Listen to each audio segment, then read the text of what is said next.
Hello, everybody, and welcome to the Norton Fall Town Meeting. My name is Walter Eichel, and to my right is Town Clerk Lucia Longhurst. And I'd like to thank you for coming out for today. First, I'd like to invite you all to rise and join me in the Pledge of Allegiance. I pledge allegiance to the flag of the United States of America and to the republic for which it stands, one nation, under God, indivisible, with liberty and justice for all. Please be seated.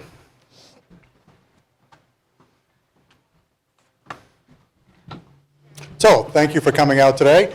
Before we begin the meeting, I would like to go over a few rules that we will follow today. If you are a registered voter, you need to sit in the center portion of the field, where I see most of you are. Where's the designation for the non-voters? Is that over there? Anybody know? Non-voters? Where's the non-voters?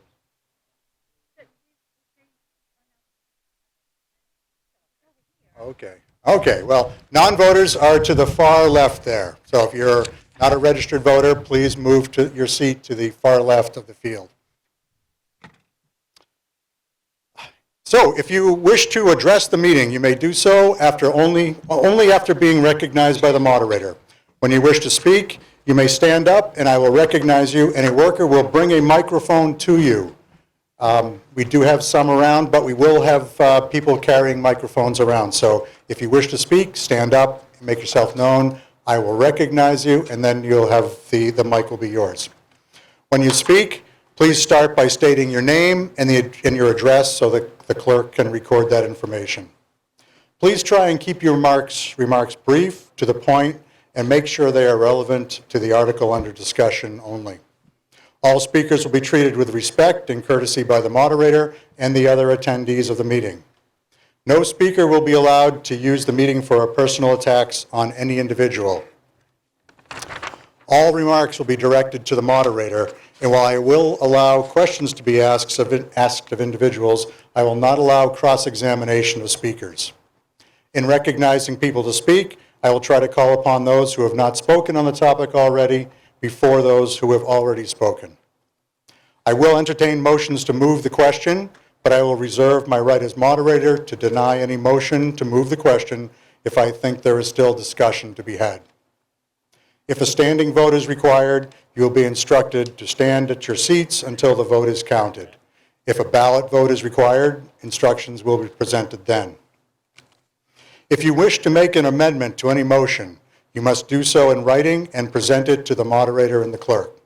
Please prepare your written amendment and bring it up here. If you want to move an article that has not been recommended by the Finance Committee, you must also present that motion to the clerk in writing. No motion to reconsider any article will be accepted by the moderator until at least 3 articles following that article have been acted on by the meeting. This will not apply during the last 3 articles on the warrant. So be aware that any article that you act on today can be reconsidered. So the Bill Gouveia rule of reconsideration means that if you came here for, let's say, Article 5, and that article passes, and you decide to leave the meeting, but 3 articles later, someone could move to reconsider the question. If the reconsideration is successful, discussion will continue with possibly another vote. So please be aware of that when you come and go from the meeting.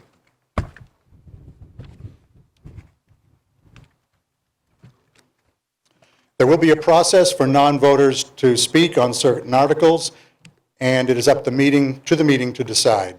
But I remind you that outside speakers often have important, relevant facts that you will need to have when considering articles. So consider that when deciding whether to hear outside speakers. The outside speakers we have for today at this point are Corey Sidons, Brian Cohen, and Greg Korab. Is there a motion to allow outside speakers? And a second? All those in favor of allowing outside speakers, please signify by raising your hand. All opposed? The motion carries by majority as determined by the moderator. Thank you. Okay. Do we want to do any special considerations for COVID? We did last time. So. Where's Chris? I guess we're all set. He's out in the field. He is out.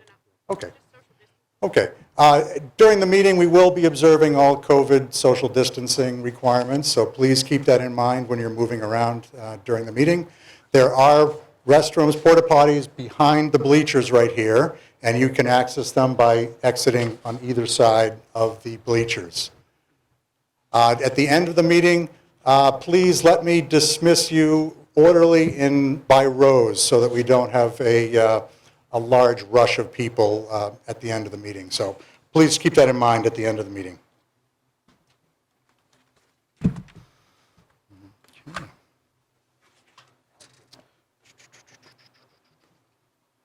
And now to the warrant. Madam Clerk, has there been a return on the warrant? Mr. Moderator, yes. Regular or This is the regular time meeting.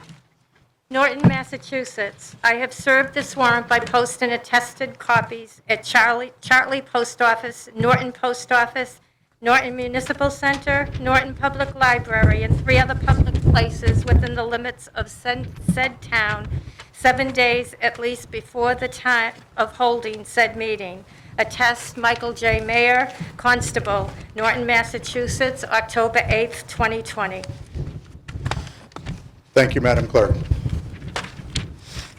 So before we actually get to the warrant for the regular town meeting, we need to take care of the special town meeting. So at this time, I will call the annual town meeting in recess and open the special town meeting. So please refer to your special town meeting packets. Madam Clerk, was there a return on the special town meeting warrant? Yes, Mr. Moderator. Norton, Massachusetts. I have served this warrant by posting attested copies at Chartley Post Office, Norton Post Office, Norton Municipal Center, Norton Public Library, and 3 other public places within the limits of said town, 7 days at least before the time of holding said meeting. Michael J. Mayer, August 13th, 2020. Thank you, Madam Clerk. And then to the warrant. Article 1. Article 1. Article 1 fails for lack of a motion as determined by the moderator. Article 2. Article 2. Article 2 fails for lack of a motion as determined by the moderator. Article 3. Article 3. Article 3 also fails for lack of a motion as determined by the moderator. Article 4. Mr. Moderator, Mr. FinCom Chairman. I move that the town vote to amend the Norton zoning bylaws, Chapter 175 of the General Code, by inserting the underlying text, by deleting the strike-through text, and by renumbering accordingly, as all printed under Article 4 of the August 29th, 2020 special town meeting warrant with Finance Committee recommendations.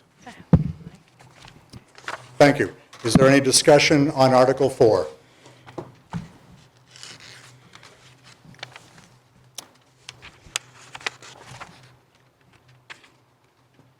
Yes, sir. Could you please state your name and address for the record? John Freeman, Freeman Street. This is the first article that deals with rezoning the center of town. It's something that I'm vehemently opposed to. And anybody in their right mind in this town should read this thing very carefully, and there should be robust discussion on it. I don't know where the idea came from, but in my opinion, it certainly wasn't thought out. In some of this literature I read that it was the idea of a consultant. I don't know what the person's qualifications are other than selling his consultant services. Not every article, not every piece of this article has to be discussed, but there's part of it that would put in this rezoning the center by making certain areas of it the village core center, I believe they call it. And it would allow for totally dense, extremely dense is a better word, residential development. It will prohibit what traditionally have been the American dream, to own your own single-family house. And I have one question for some expert that's here. If you look at the map of this rezoned area, the entire layout is based on property lines. I thought rezoning based on property lines or lines was called spot zoning, which is illegal. I don't see why, and maybe somebody can answer, why these areas weren't zoned dimensionally. Like so far up West Main Street in a westerly direction and back X number of feet parallel to the road. It just seems like it isn't the right way to write it up. So if somebody with knowledge could answer that, I think it might be good. The other thing, and I don't know anything about electronics, but it's a little disconcerting to try to talk and hear your echo. So if somebody could fix that, apparently we've hired some experts to set this sound system up, so if they're anywhere around, I think everyone would appreciate my suggestion. Thank you. Yes, sir.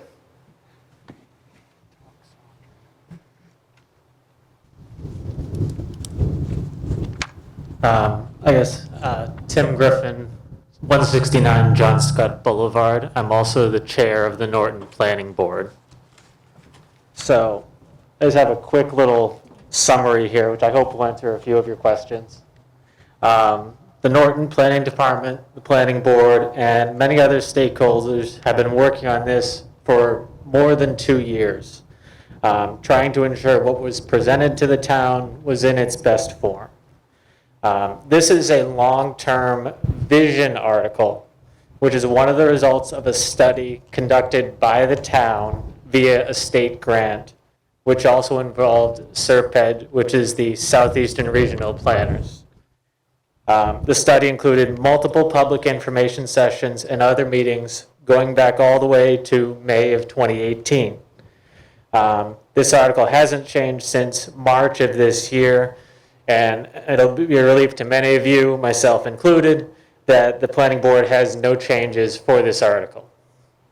The objective of the article is to set the stage to slowly allow Norton to transform the area around the center of town into a walkable destination with a focus on people-oriented uses and gathering places. The center now, as is, doesn't have much of a draw other than a pass-through or the occasional function on the common.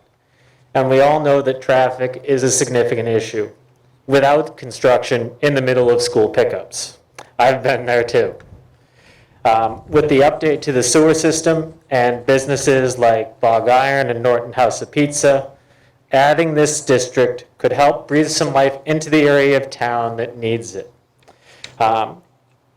Should have all gotten a handout about this article when you came in. There's a lot of materials in it, and I promise I'm not going to run through everything, I promise.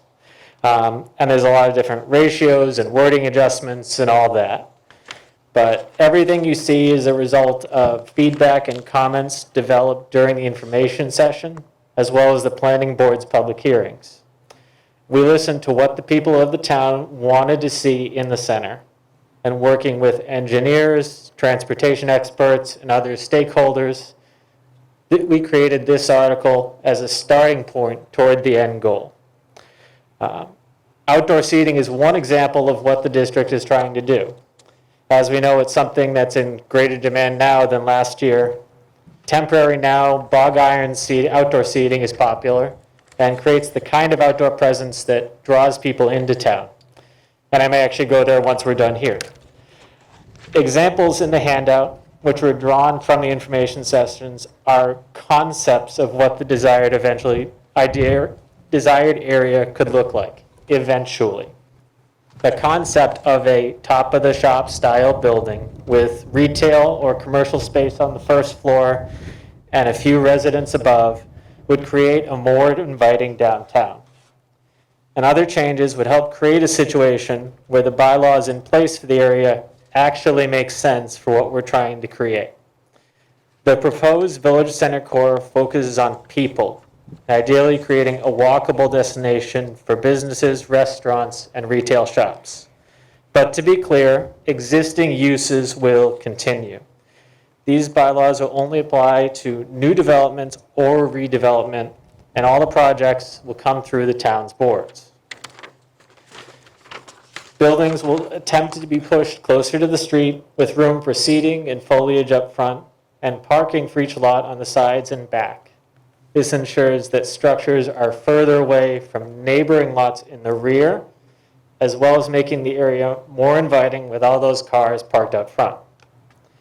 Again, keep in mind this isn't a blank check for developers to put in whatever they want.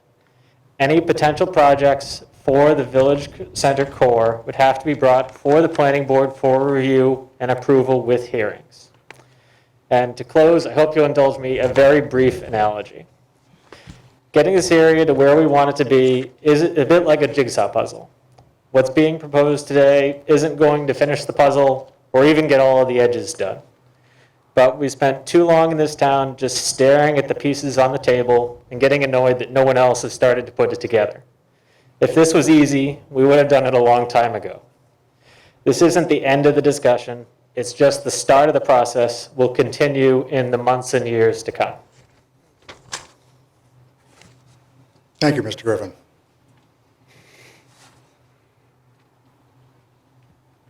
Mr. Kimball.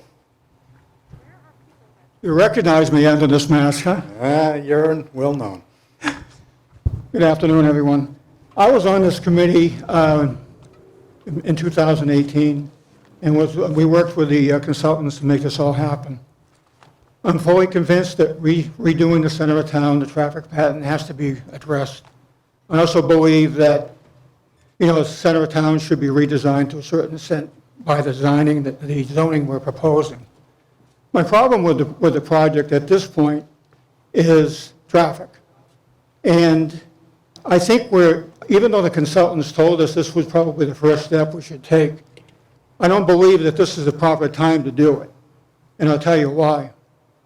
We've seen what happens when construction on West Main Street happens, school, traffic. We've seen the planning board shoot down an article for a project for Cumberland Farms, as an example, due to traffic. The traffic is going to get worse. It's not going to get better. The proper procedure, the right way to do this, in my opinion, is to start the project as far as redesigning the center of town. That's number one. And the problem with that is it involves state agencies. And if anyone's been paying attention to the traffic lights on East Main Street, you'll know that whenever you want to put in say a traffic light on 495 in East Main, I worked on that project for 12 years. I found out recently it's going to take 2 more. So my point is, whenever you bring in Mass Highway, whenever you bring in the state, it's going to take a lot longer. The intersection of this town, before we do anything, we have to design, we have to engineer what we've visualized the center should look like. And by doing so, we can give a directive as to which way we're going to go. After we've done that, we have to get engineering and plans in place, which will take a couple of years. And then the state has to look at it, come up with their solutions, put us on a list. And honestly, if this whole intersection issue is done within 10 years, I'll be shocked. It's not going to happen. It's going to take 10, 15, 20 years to do it. So what I would recommend today is we shoot this article down, We don't approve it, we don't agree to it. Even though I did originally, I still think the concept is a great idea. I don't think the right time is now to do it. So I would encourage all of you to not vote for this. I know the planning board can't bring it back for a couple of years, but in a couple of years, we might get some information together. We may come up with a traffic plan that works in the center, and we can move in that direction and maybe consider changing the zoning at that time. But I don't believe that now is the time. Thank you.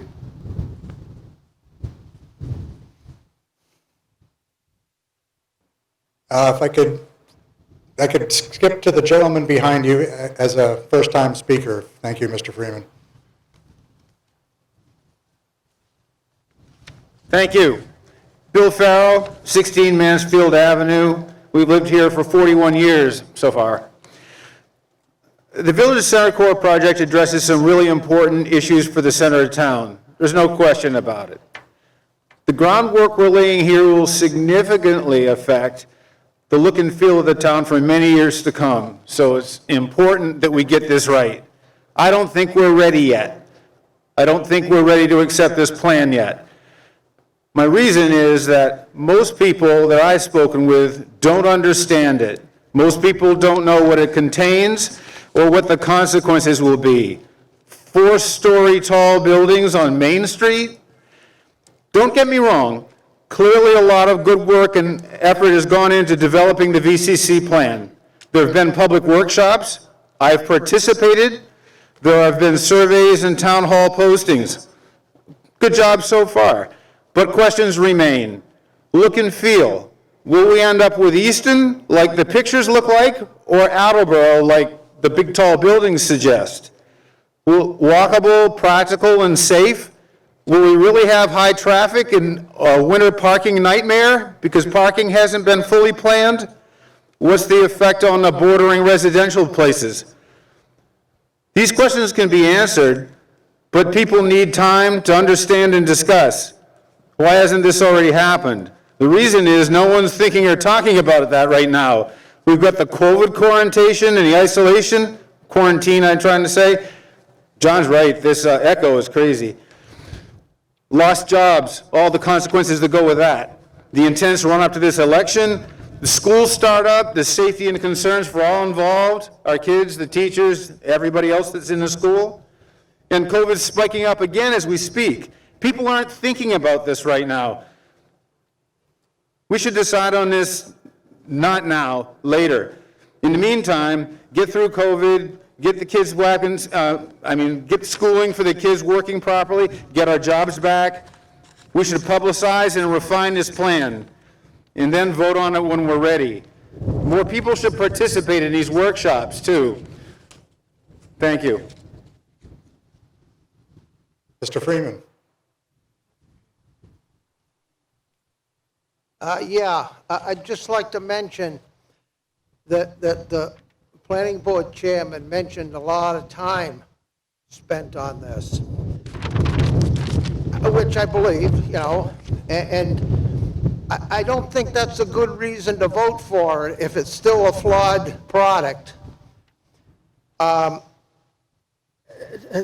Maybe that's too harsh, but if you look at this flyer that says Village Center Core District and Rezoning Article 4 and 5, it shows what some of the results that they're looking to have.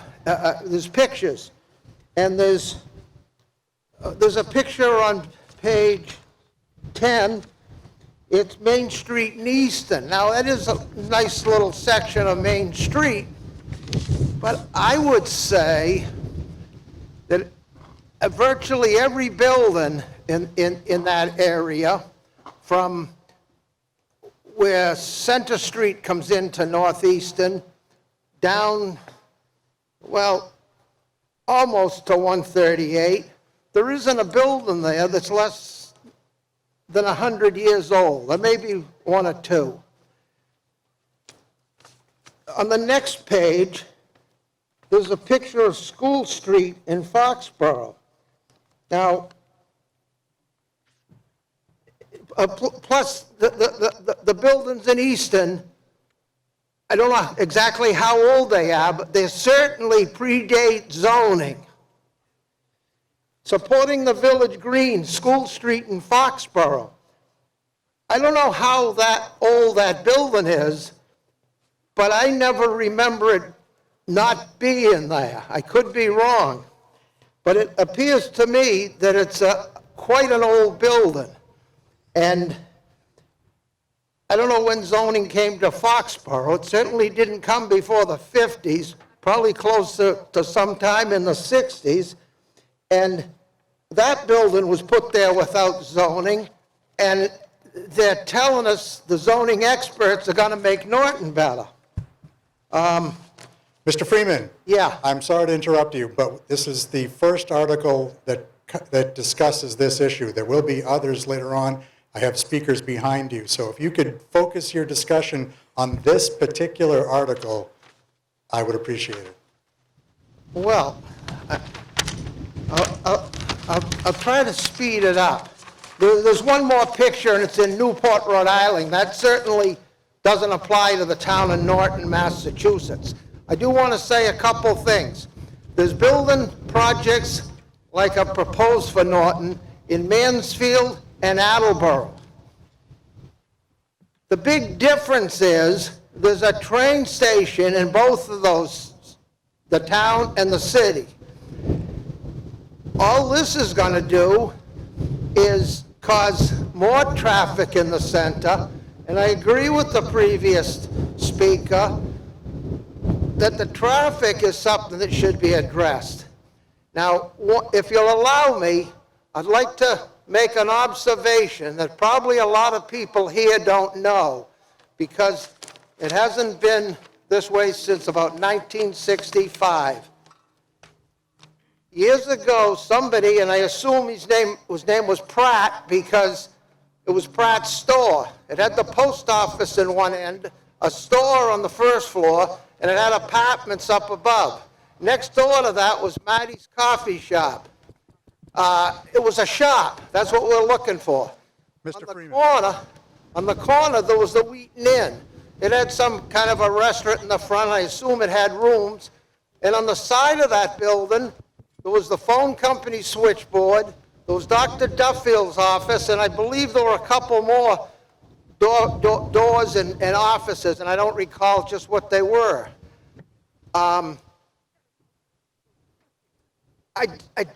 You know, like they say, you can't legislate morality.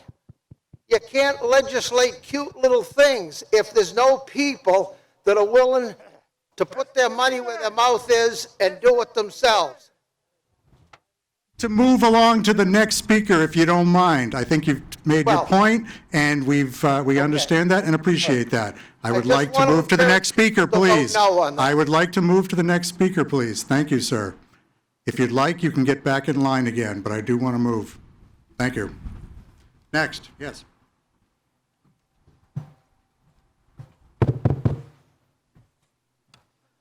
My name is Frank Parker, 4 Ellen Drive.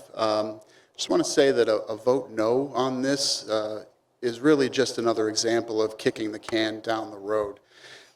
With all due respect to Mr. Kimball, what he's suggesting is that we delay, spend a whole lot of money on engineering plans and studies and things like that, and then come back and vote on this with the distinct chance that it would still fail. That seems a waste of taxpayers' money to me. And to Mr. Freeman's point, no, you can't legislate people bringing cute little things in. But the way that the center of town is built right now, it is just not conducive to any kind of, local types of businesses. I've heard Mr. Freeman say in the past that there's no place in town where you know who you're buying your gas from or who you're buying your milk from. The way that this zoning would work out would be to bring people together, to bring a place where you could walk around rather than having to drive everywhere to do that. So I'm in favor of voting yes for this particular article so that we can move Norton forward and in some ways move it backwards to be more of a friendly town and less of a place where you've got to jump in your car to go anywhere that you want to go. Let's bring the people together in a walkable, seatable area so that we can be neighborly, be friendly, and help the town's economy. Thank you. Thank you. Mr. Gouveia. Thank you, Mr. Moderator. First, just as more of a point of order, I know that this article is zoning and therefore requires a report from the planning board according to our bylaws on whether they took action on the article and what the vote was. So just to make sure that we don't run into problems with the state approving it later on, I just want to make sure that we do that before the article completes. Second of all, I've been here for 64 years. I've watched that center of town for 60 of them, maybe. I was a little young the first 4. I don't know what will work in the center, but I damn well know what won't work, and that's doing nothing. Because that's what we've done for God knows how many years. We're afraid of traffic, which is what brings people to the businesses that locate in the center of town. We wait for the state to solve our problems rather than creating a problem that forces them to pay more attention to us than they would otherwise. We have to do something. Drive through that center of town, look at it, and tell me that that's a shining example of what Norton stands for. It's not. We have to stop trying to make Norton what it was and start allowing it to be what it can be. I don't tell you that I understand everything that's in this article. And there are probably people a lot smarter here than me who do. But I'm willing to take a chance with our planners and our experts that this cannot make our center worse than it is. We've got to have some flexibility. We've got to be able to do something. Those who say wait and wait and wait, and there are bad times to do things. It doesn't apply all around for everything. But for God's sakes, let's take a step that says we care. Let's not drive by dugout places and empty buildings and strange configurations. Let's do something that at least gives us a chance to make it better. Pass the article. Doing nothing doesn't work. Thank you, Mr. Gouveia. Mr. Griffin, would you please give us the planning board report on this article? Thank you, Mr. Moderator. Apologies for not including that earlier. The planning board did take action on this article and voted unanimously to recommend it to this meeting. Thank you, sir. Yes, sir. Josh Heyer, 1 Redneck Drive. I'm not really for or against this. I'm for it if we have some guarantee that there's businesses in line to come to these places. We heard for the last, 4 years, if we build it, it'll come with the sewer project. We still see stuff empty. Anything that brings commercial, tax to the town to help improve is better than nothing. I think we all keep comparing, and I've heard this for the last year, Mansfield, Foxborough, all those other places, and we're not willing to change zoning to add more commercial places to the town. Again, just like Mr. Gouveia said, we're worried about, traffic and all that stuff. And again, like he said, traffic brings people. And if somebody's in traffic and they see a shop on the way, they might stop and actually patronize it. I mean, we're spinning in circles. We've been doing it for the last how many years? I mean, enough's enough. We got to move on. We got to grow. You know, we can't keep asking for more and more and more and not be willing to make some sacrifice. You know, I'm glad that the chairman spoke, but has the planning director spoke on this? Is he here today?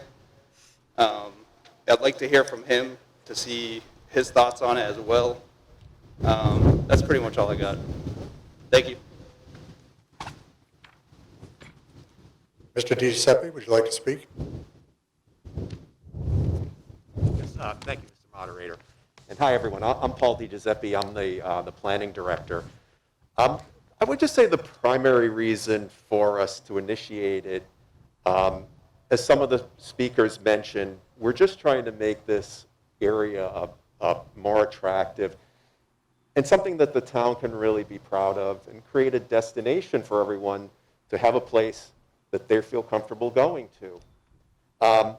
So with that, we were hoping to promote more uses like cafes, coffee bars, and also the fact that the sewer project is in line. We wanted to time up with that so that with the hopes that the sewer project will promote more redevelopment, that we can capture better design standards than what we currently have.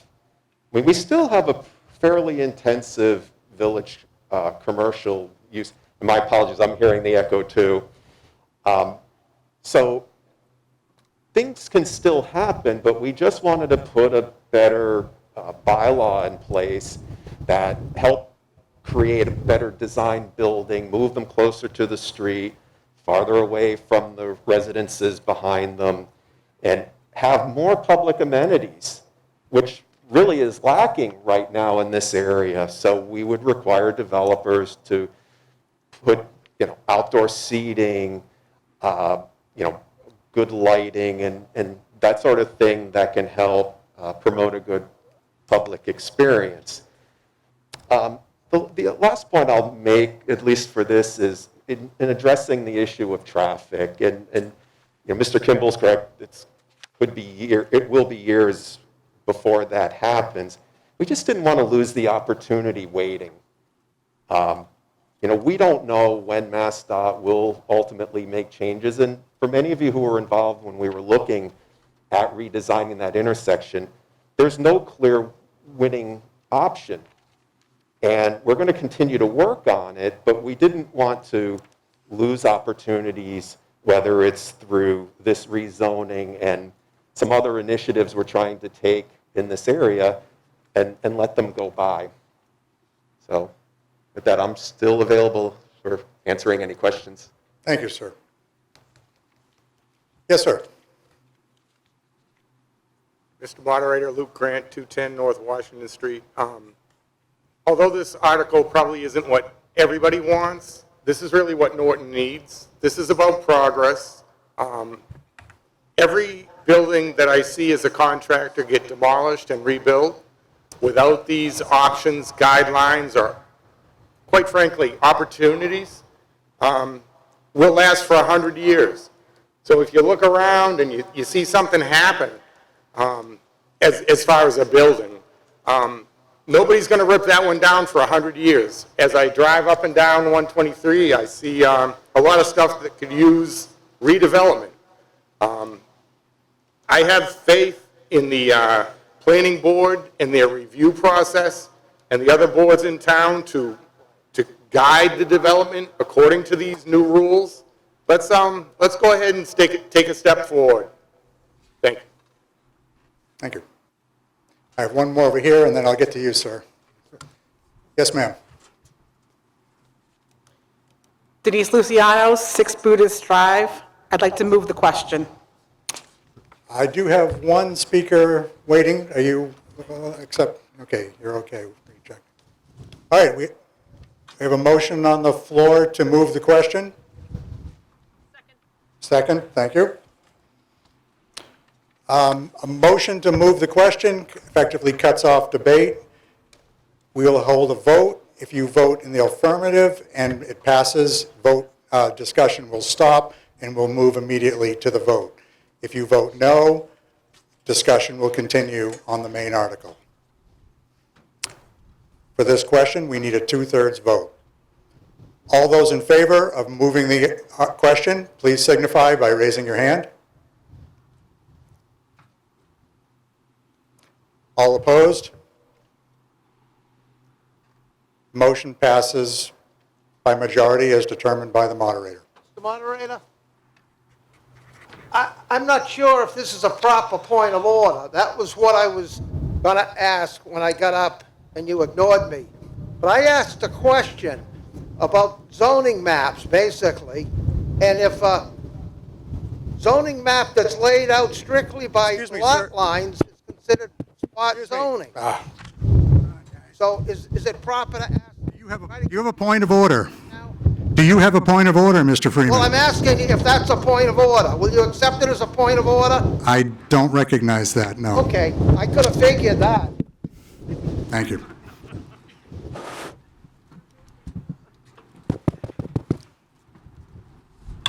The motion Guess you don't to want move to- has passed. We will now move to the vote. Yeah. Okay. We'll now move to the vote. This vote also requires a 2/3 majority. All those in favor of the article, Article 4, please signify by raising your hand. All those opposed?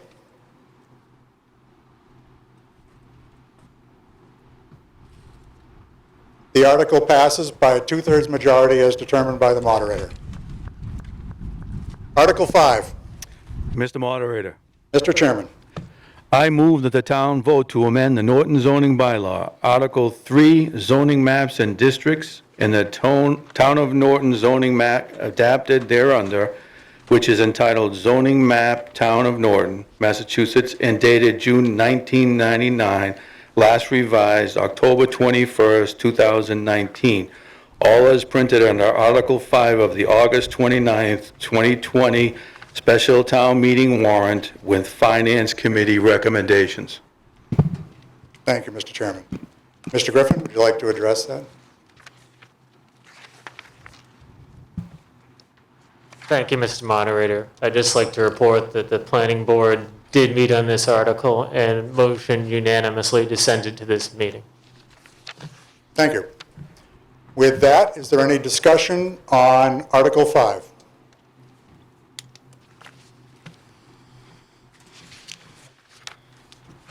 Seeing none, we'll move to the vote. This vote requires a 2/3 majority. All those in favor of Article 5, please signify by raising your hand. All those opposed?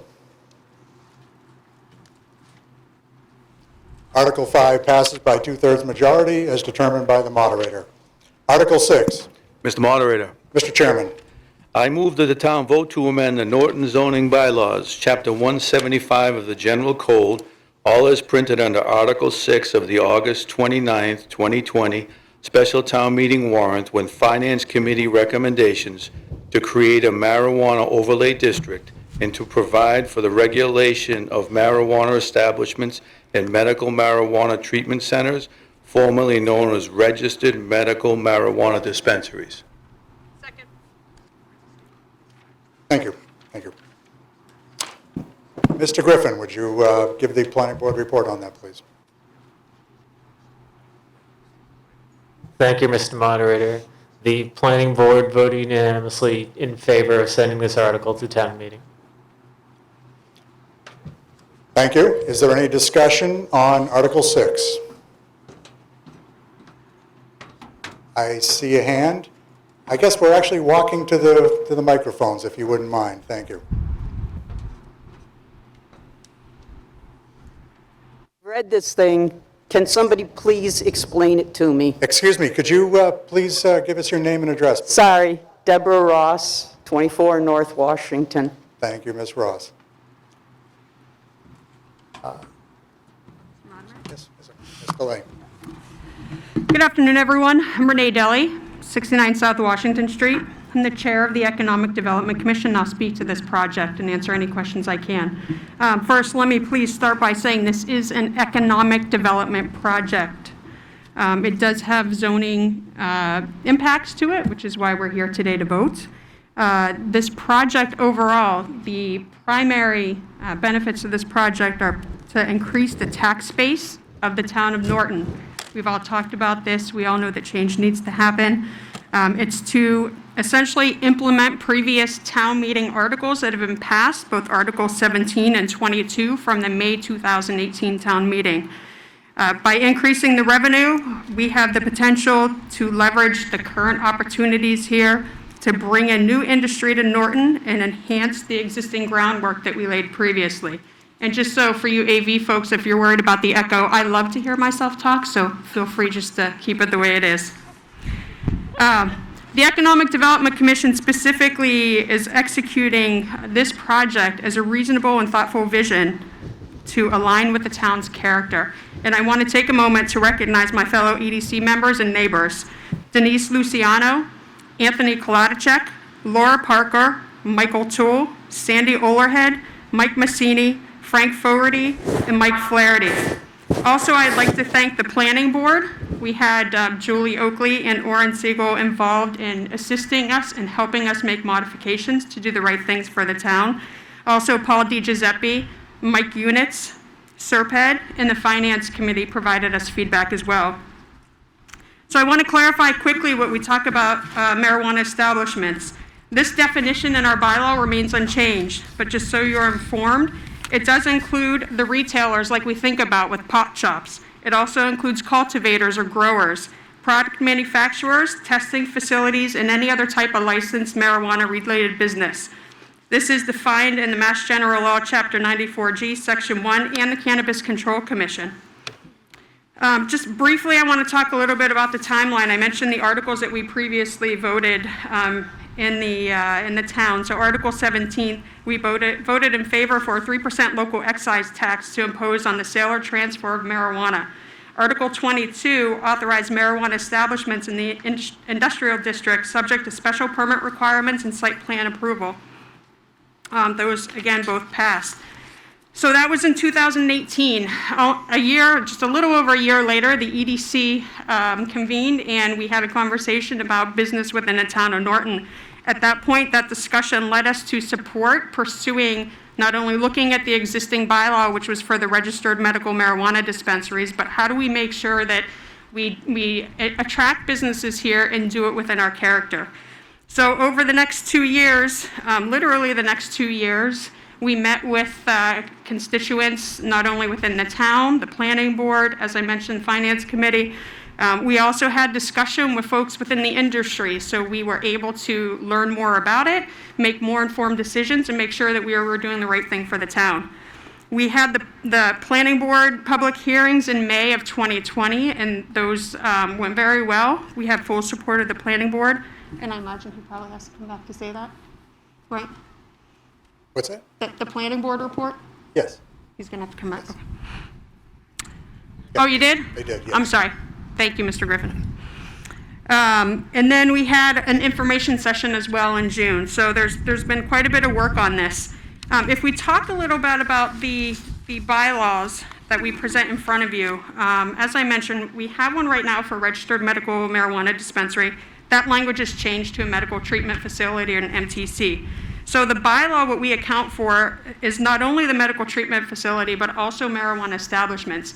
When we passed the industrial zoning for marijuana establishments in 2018, we didn't pass any other legislation, essentially. So we missed some opportunities, I think.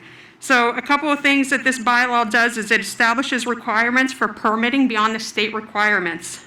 So if you think of that specifically, it establishes a number of retail licenses that we'll have in town. The minimum by the state is 20% of the liquor licenses that we have.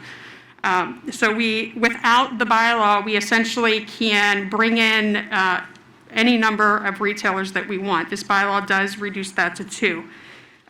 Additionally, it provides for regulation to distance the retail establishments by 500 feet. So we won't have 2 retail establishments within 500 feet of each other. It also defines hours of operations and accounts for various establishments and specific concerns such as cultivation and odor control.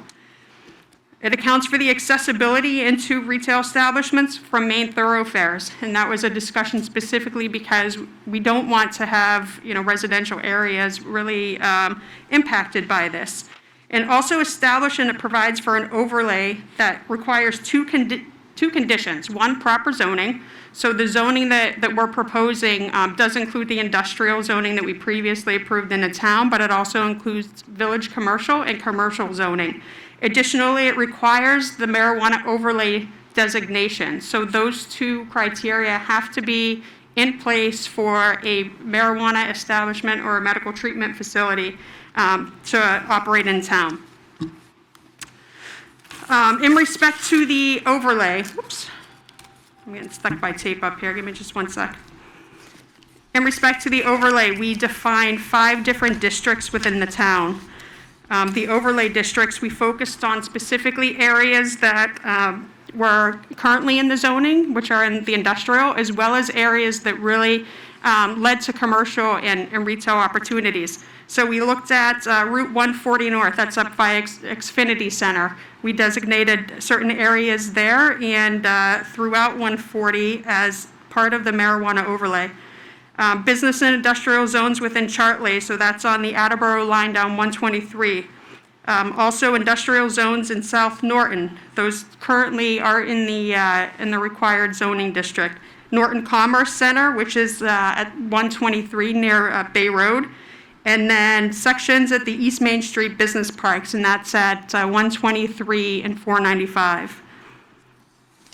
So those zones, again, are within the marijuana overlay district. One of the criteria that would have to occur for businesses to come in front of the town. And I'll certainly take any questions. Thank you, Ms. DeLay. Any further questions or discussions on Article 6?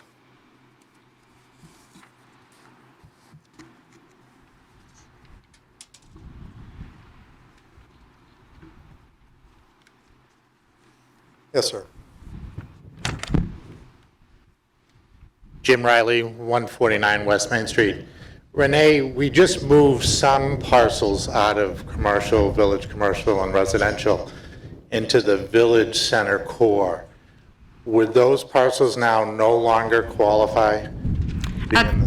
Those parcels actually weren't within the overlay. Okay. So one of the things that we considered was not only bringing folks into town, but really where we wanted those establishments to be. So all of the zones that we identified, with the exception of a couple of the industrial zones, are in the outskirts of town. So there is that commercial section, whether or not it's commercial or village commercial, it's not within the overlay district.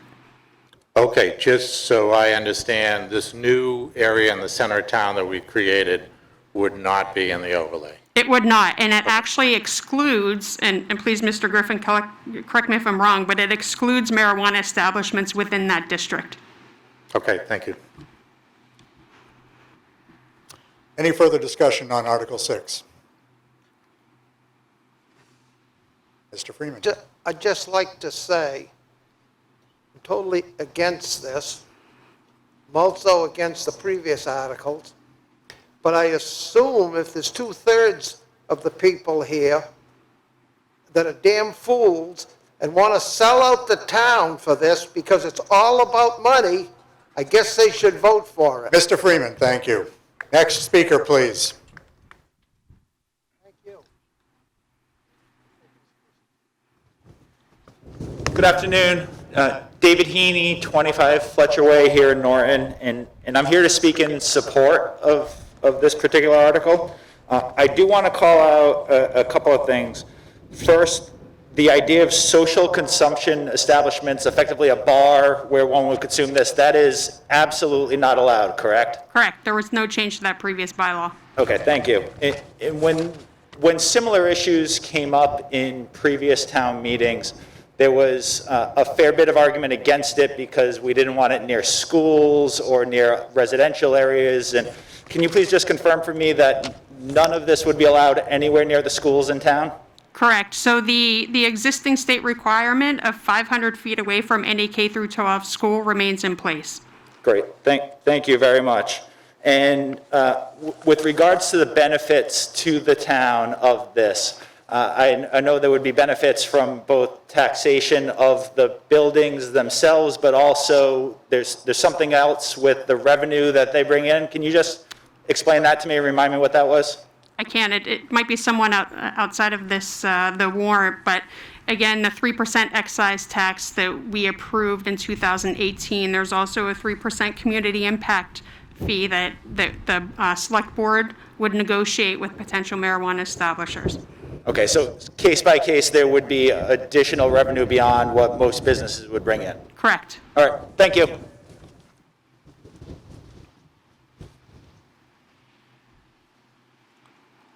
Yes, sir. Josh Hire, 1 Renwick Drive. Are we limited to 3% only? I mean, We are. okay. I mean, seems kind of small.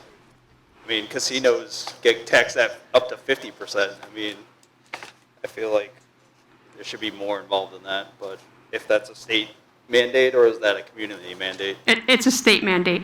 Okay, fair enough. Yes, sir. Thank you. Chief. Mark Sweeney, 14 Laurel Lane. Renee, do you have an estimate of what those increased taxes would be? I can only. Rough guess. I can only speak to those that have provided, as part of the application process, projected revenue. So from a community impact fee, anywhere from 400 to 500,000, and then 3% excise tax is similar because they're both 3%. So somewhere in the vicinity of 800 to $1 million annually per retail establishment. So that's $800,000 we don't have now. Correct. Any way to earmark that toward, I know, might be outside of the scope of this article, but any way to earmark some of that money toward a certain project? You know where I'm going. I know exactly where you're going. So I would say that, those issues, I mean, the benefit here is that it increases our tax base, the revenue that we have for the town. So I think it makes the discussion on future projects a little easier because we know that we have some funding that we didn't previously have. Okay. So I was against this back in 2018, but it seems like you've done a great job, the whole EDC group. So I'm definitely in favor of it this time. Thank you. Thank you. Thank you. Mr. Griffin. Again, Tim Griffin, 169 John Scott Boulevard. I just want to say personally, I think I'm in favor of this article as well. I think Renee and the rest of the group have done a great job. And I just want to emphasize to anyone else who's kind of queasy about the type of business, the way the state has these licenses set up means that any operator who wants to come into Norton has to go through the select board, the state's Cannabis Control Commission, and then before the planning board and the rest of the town. So there's multiple layers of approval and review on everything with this, with these businesses. So, thank you. Thank you, Mr. Griffin. Any more discussion on Article 6? Great. Thank you, Mr. Moderator. Thank you, Ms. DeLay. Seeing none, we'll move to the vote. This vote requires a 2/3 majority to pass. All those in favor, please signify by raising your hand. All those opposed?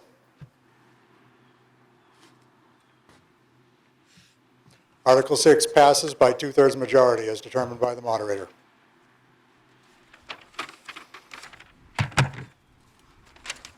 Article 7. Mr. Moderator. Mr. Chairman.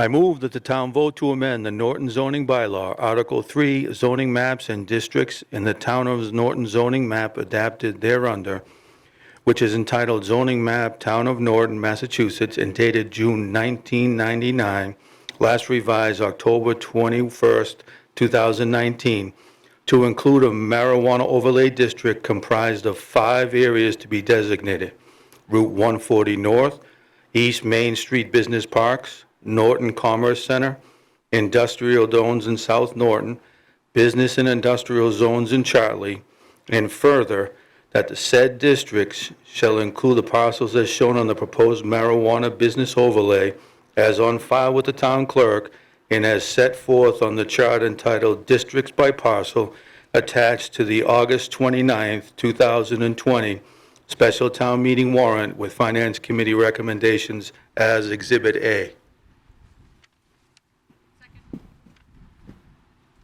Mr. Griffin, would you like to, can you give us a report on that?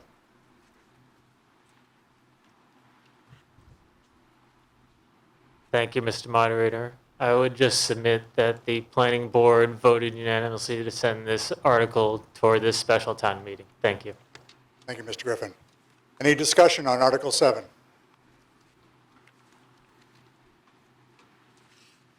Seeing none, we'll move to the vote. This vote requires a 2/3 majority to pass.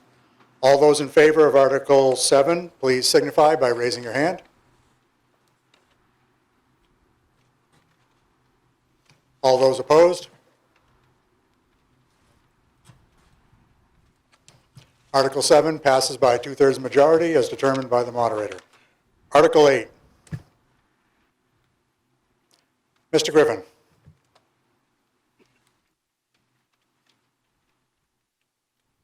Thank you, Mr. Moderator. I move that the town vote to amend the Norton zoning bylaws, Chapter 175 of the General Code, Article 12, zoning amendments, by inserting the underlined text and by deleting the strike-through text, all is printed under Article 8 of the August 29th, 2020 special town meeting warrant with Finance Committee recommendations. Thank you, Mr. Griffin.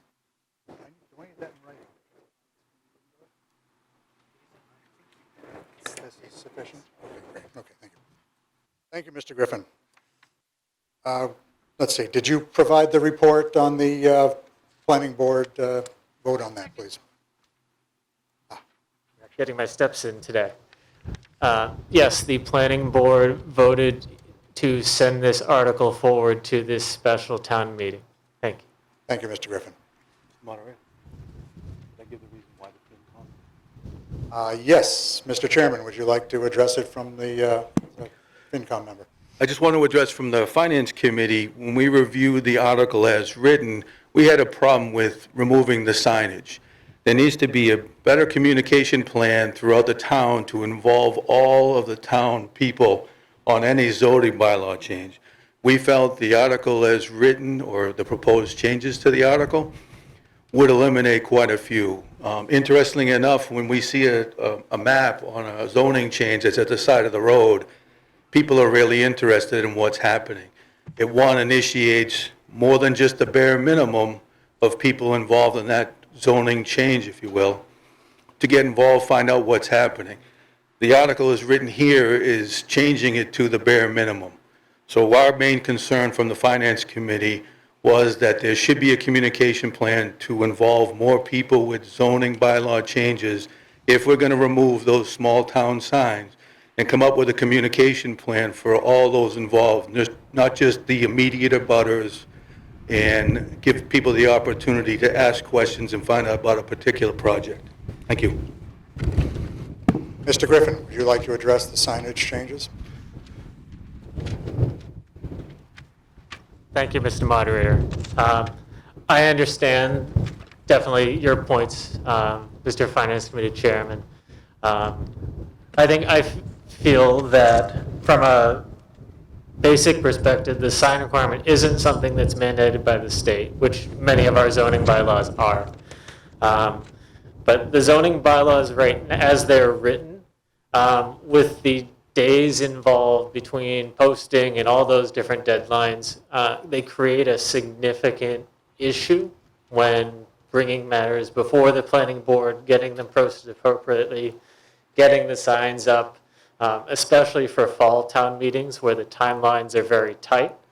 And overall, I think that there are a number of ways for people to hear about zoning bylaw changes, to read about them, whether that is through Norton alerts, through social media, through posting at town hall and other public places. And overall, we don't think this is an efficient use of the town's funds. Everybody's trying to tighten their belt and save money where they can. We don't think that this is an efficient use of the town's money or the town's staff resources.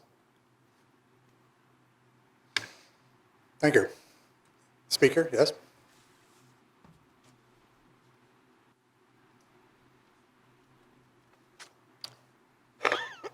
So whoever wants to initiate. Excuse me, I'm sorry. Could I'm you start sorry, with your Kelly name? Gallagher, 201 Bay Road. Thank you. Thank you, Ms. Gallagher. So whoever wants to initiate a zoning amendment, they can pay for the signs. Norton has a history of making arbitrary zoning amendments because the reasons for these amendments stem from specific projects. Norton has a well-documented history of whimsical changes to its zoning bylaws in order to allow specific projects, instead of projects being required to fit within and meet the current zoning bylaws. When a developer comes to Norton and asks for a zoning bylaw change so they can develop their project, the town, can make them pay for the road signs. No one else should be responsible for that. The cost of signs is not a valid reason to remove this bylaw language. And Section 12.2B of the bylaw requires the town to notify abutters by mail of zoning amendments if they abut land that is subject to an amendment. There is also a documented history of the town failing to follow this bylaw and mail notice to abutters. 4 years ago, the residents of Leonard Street and Reservoir Street weren't mailed notice of a proposed zoning change, and the planning board had to be canceled an hour after it started after an uproar from the residents because they weren't mailed notice. Actually, many of these abutters only found out about the proposed amendment and planning board hearing due to the road signs. These same road signs this amendment would remove. Norton has wasted tens of thousands of dollars on legal fees because they failed to notify the Bay Road bog abutters of a zoning change just 2 years ago. If Norton can't follow its own bylaw regarding mailed notice to abutters, we definitely should not be removing this sign requirement either. Any empty promises of future mailed notice to abutters are not a valid reason to remove this bylaw language. It should be difficult to make zoning amendments. We shouldn't support this article to make it easier. By removing the sign requirement, we would be making it easier for the town to affect our property rights and our property values. If anything, we should be making it more difficult for the town to affect our rights, not easier. Thank you. Thank you. Any further discussion on Article 8? Seeing none, we'll move to a vote. This vote requires a 2/3 majority to pass. All those in favor of Article 8, please signify by raising your hand.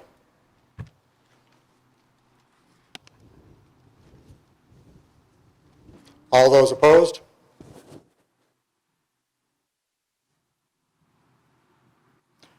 Article 8 fails a 2/3 majority as determined by the moderator.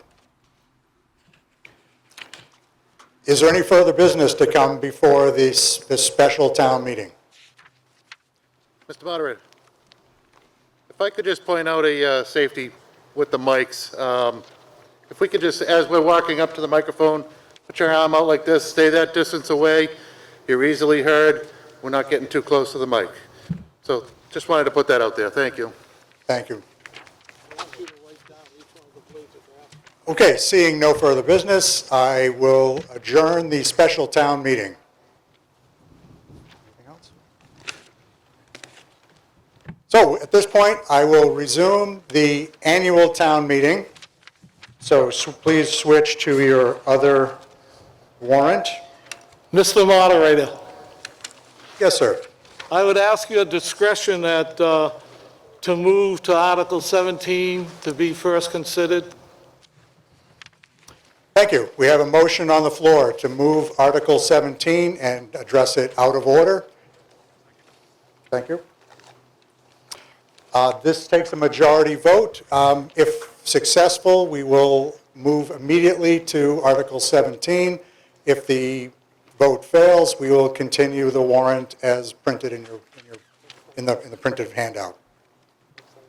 All those in favor of moving Article 17, please signify by raising your hand.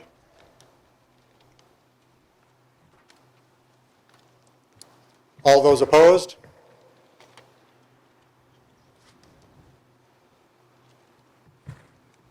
Article 17 passes by majority as determined by the moderator. I'm sorry, we moved, the motion to move Article 17 up in the ballot passes by a majority vote as determined by the moderator. Thank you. So we will move to Article 17. Article 17. Mr. Moderator, Mr. Chairman. I move that the town vote to authorize the Select Board to acquire by purchase, gift, and/or eminent domain the fee simple title to or lesser interest in the parcel of land located at 78 East Main Street and the parcel of land located at 116 to 120 Mansfield Avenue, said parcels being further described in Article 17 of the October 17, 2020 annual town meeting warrant, on such terms and condition that the board deems appropriate for general municipal purposes, and further, to appropriate the sum of $1,800,000 for said acquisitions, and to meet this appropriation, authorize the town treasurer, with the approval of the select board, to borrow all or a portion of said funds under General Law, Chapter 44, Section 7, or any other enabling authority, and to issue bonds or notes therefore, and to approve paragraph C, D, and E as set forth in Article 17 of the October 17, 2020 annual town meeting warrant. Thank you, Mr. Chairman. Is there anyone that would like to speak to this article? Nobody? All right, I will open it up to discussion. Yes, sir.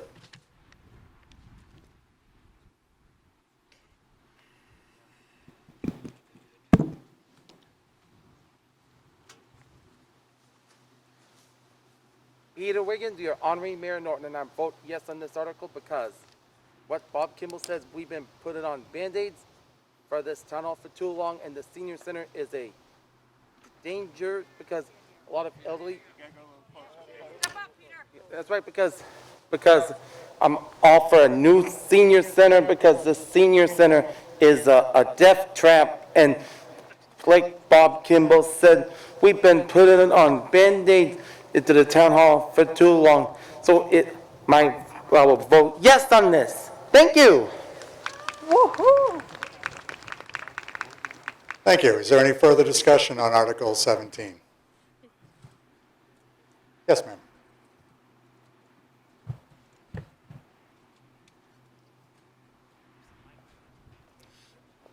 Yeah. There's a microphone to your right here in the front, if you'd like to use it. Yes.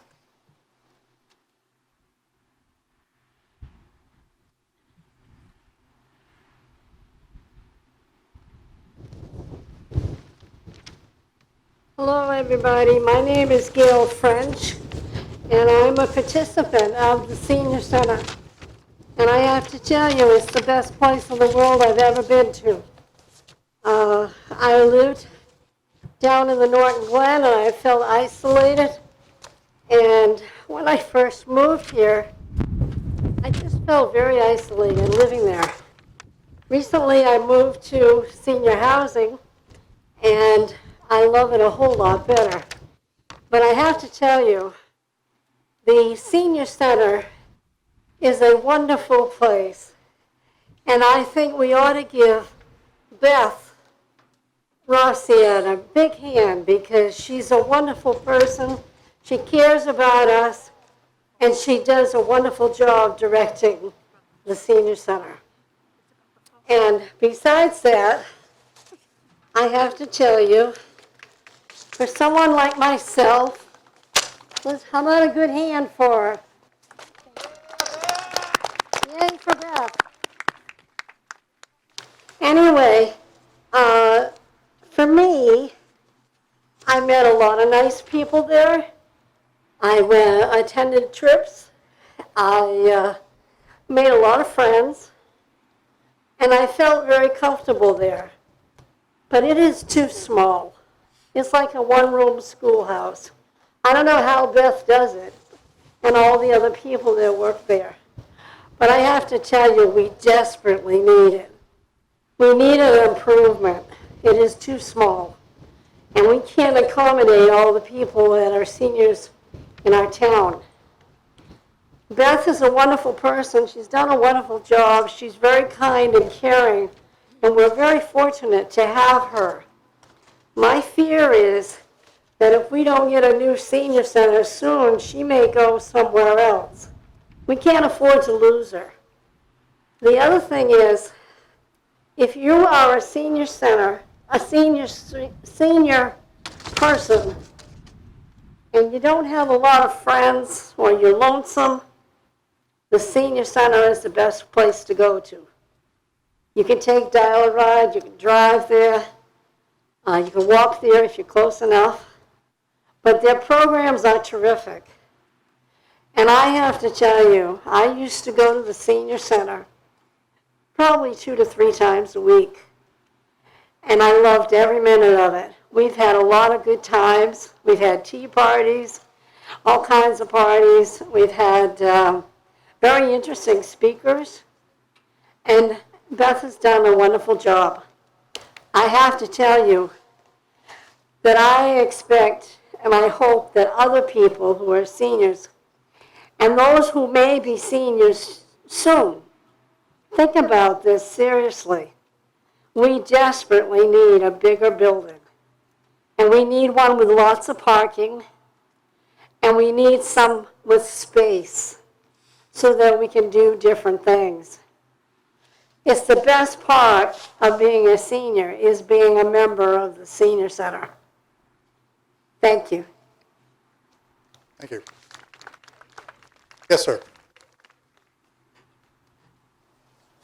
Josh Hire, 1 Norton Drive. Oh, sorry. I was trying to maintain social distance with the mic, sorry. It's a balancing act. I know.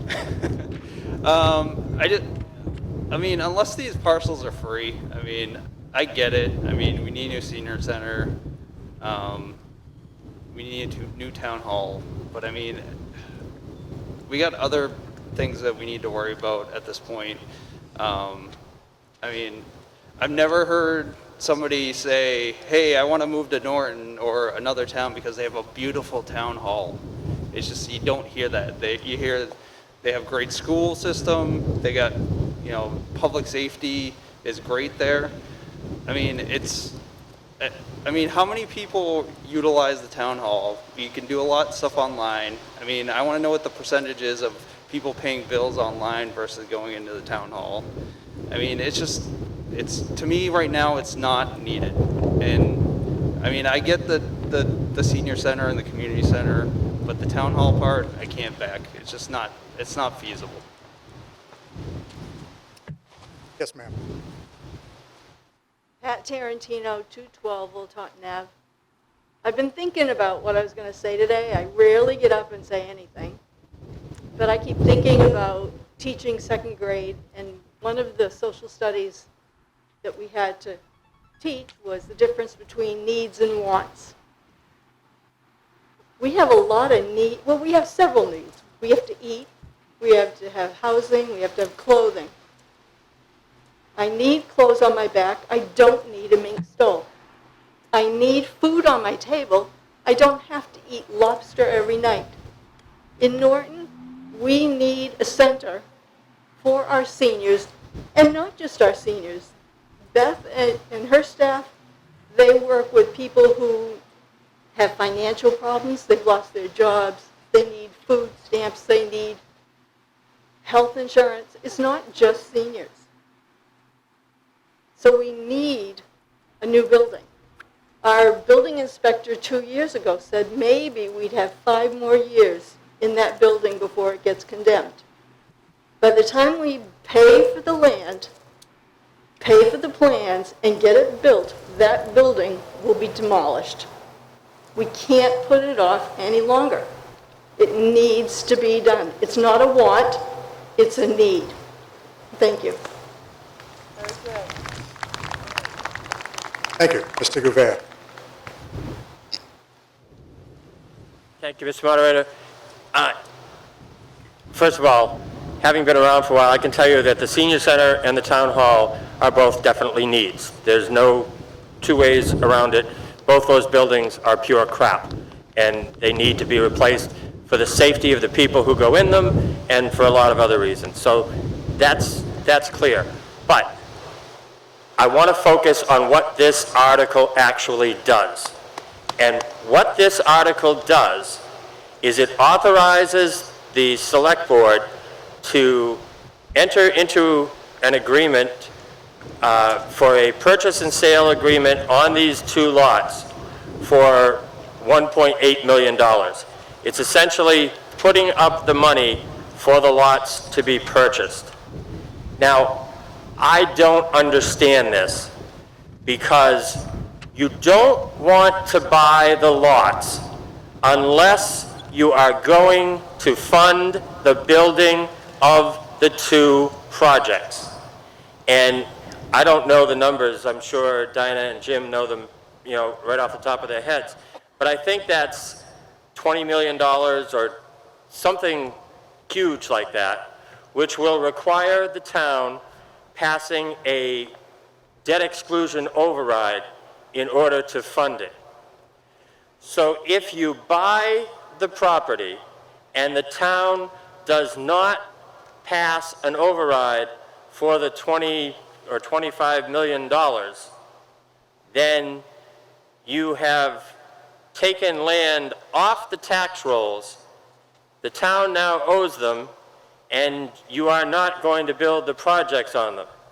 It would make much more sense to wait and have a debt exclusion vote that includes the $1.8 million and funds the entire purchase over time.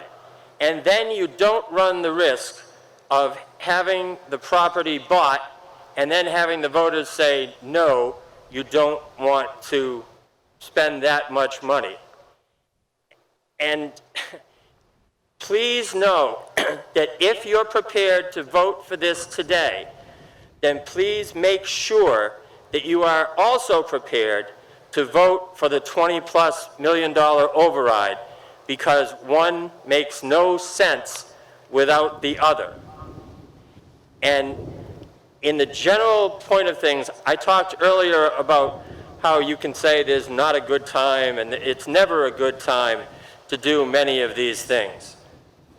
A friend of mine said the other day, somehow it seems typically Norton to kick a large $20 million project down the road for years and years, and then finally decide to do something about it in the middle of a global pandemic when the economy and budget of every single country is in flux and in danger. And he's probably right. That probably is typical Norton. But that's what we're facing. I know I've talked with the selectmen, or at least one of the selectmen, select board members, and they have said publicly that they will try to negotiate the purchase and sale so that it only gets executed if a debt exclusion override passes. If that's the case, then why are we going ahead and doing it now? Why don't we just wait and negotiate after a debt exclusion has passed? And the answer I was given is that the people selling the land are pushing to have the money up front so they know it's committed. Well, one piece of land sits between our town properties. I know the owners. They've been trying to sell it for a decade or more, and they're never going to get the money that they're going to get from the town. So I doubt that property is going to disappear. The other piece of land is a little more problematic, and possibly there exists some risk. But make no mistake, you are risking $1.8 million for something that your fellow townspeople may say they don't want to do later on. That makes no sense. It should be one vote with it all rolled in, and there is no valid reason. Don't tell me about, well, we got to do site work and we got to check it out and we got to do all that. If you're going to waste money, I'd rather waste money doing that later than wasting $1 million on land that we turn out not to have plans for. So I'm all in favor of the senior center. I'm all in favor of the town hall. I am not in favor of this article because it puts the cart before the horse.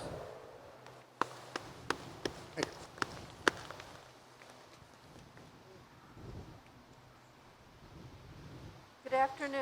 My name is Dinah O'Brien. I'm chairman of the Municipal Building Committee. And just a little background on this. First, as an aside, Mr. Gabea, I would be more than happy to amend this for the full project if we could get the complete vote today, but let's not put the cart truly before the horse.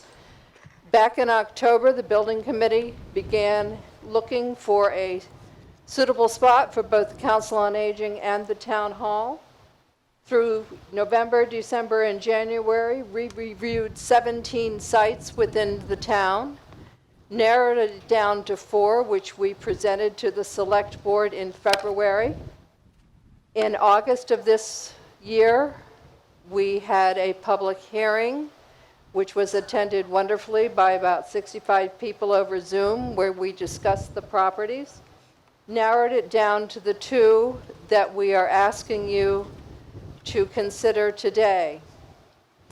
We are asking you to consider authorizing the Board of Selectmen to enter into negotiations, not to expend the funds, but to enter into negotiations for these pieces of property.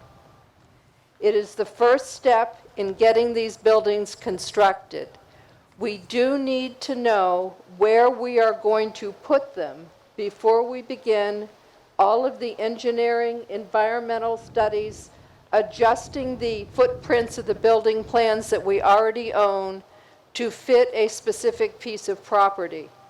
It would be like the building committee coming to you and saying, oh, by the way, we've decided to put a building on your land and we're doing all the engineering, but we're not going to bother to talk to you about buying it till it's all finished.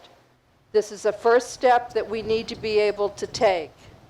The Board of Select Board has now committed to not pulling the trigger on the expenditure of these funds until after the April-May Springtown meeting, where we do go to vote, and for the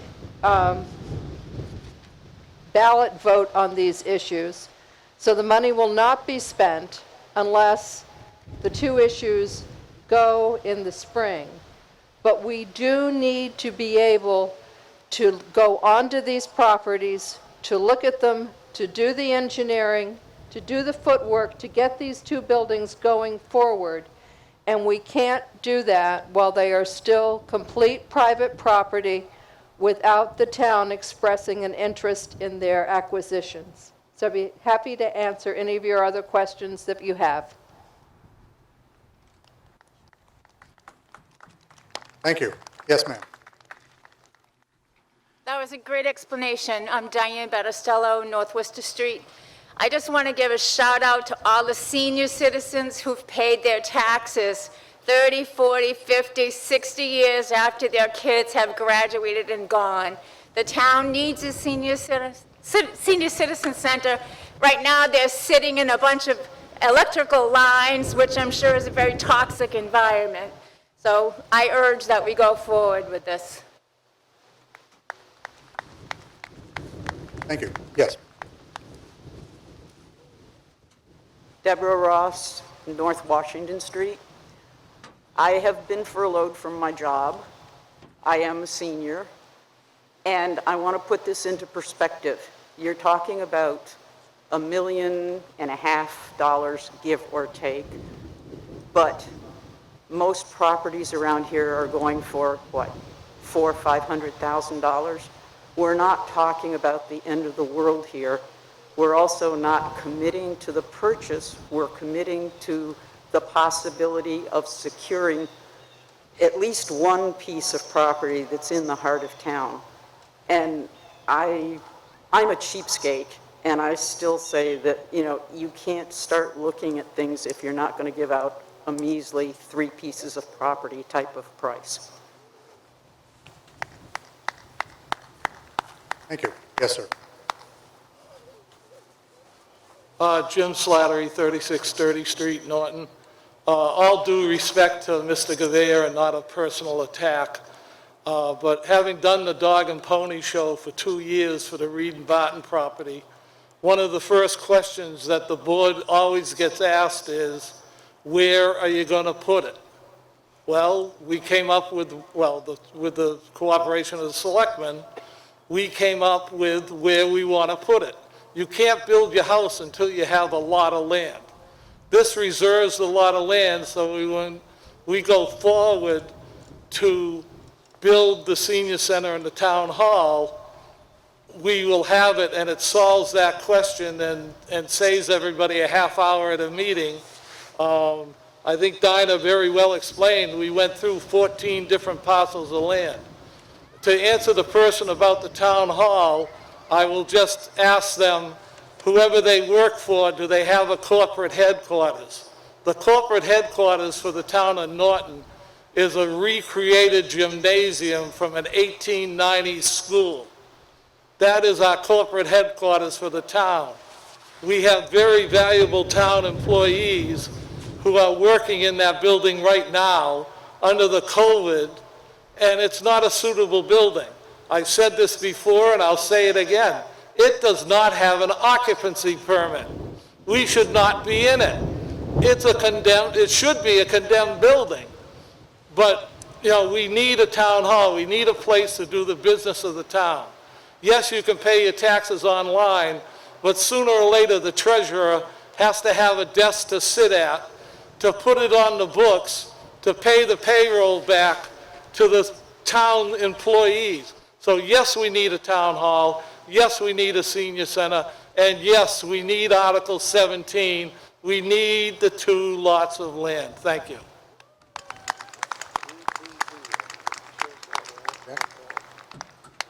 Mr. Conway?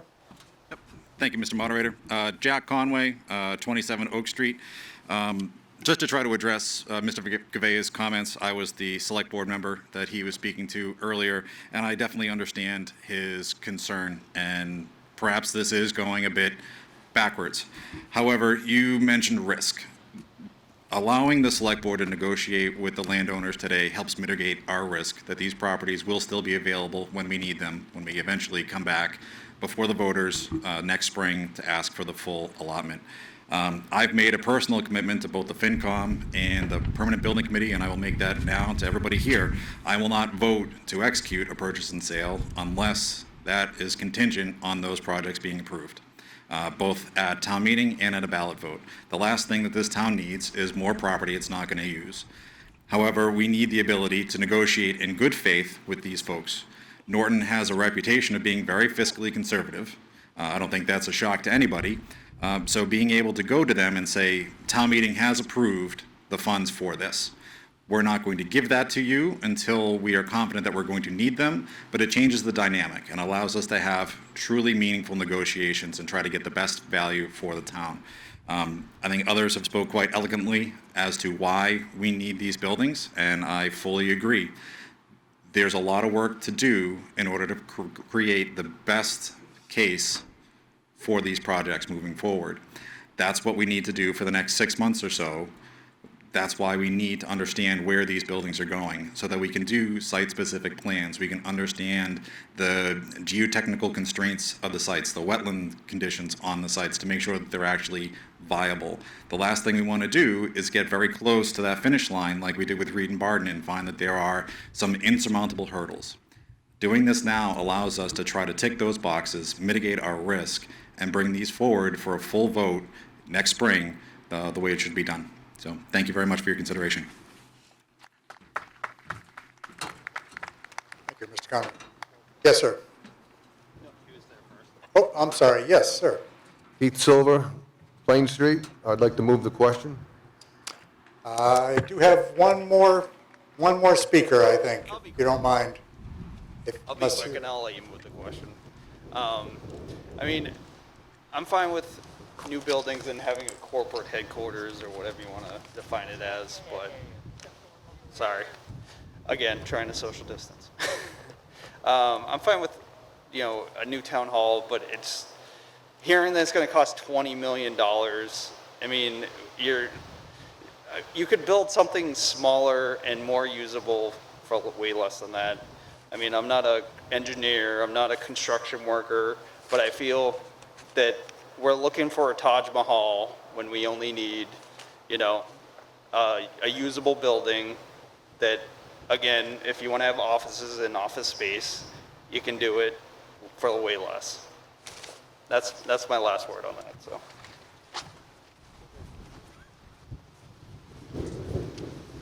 If you'd like to make that motion again, I will consider it. I'm sorry, sir. I started this. I got to finish it, and then are you okay? You're declining again. All right. Would you like to make your motion to move the question again? Yes, sir.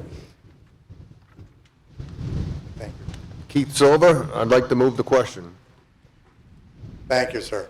I have a motion on the floor to move the question. And a second, thank you. So that will cut off debate, and we will move to a vote on moving the question. Motion to move the question is a majority vote. All those in favor of moving the question, please signify by raising your hand.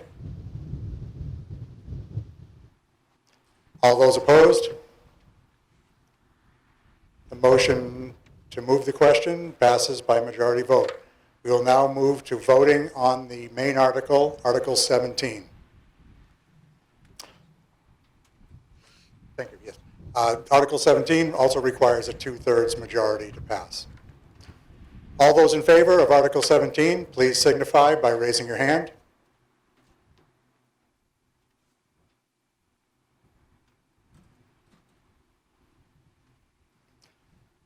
All those opposed?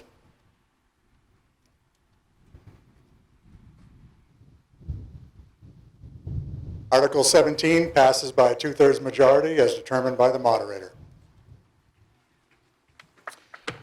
We will now return to the normal course of operation, which takes us to Article 1 of the Fall Town Meeting. Article 1.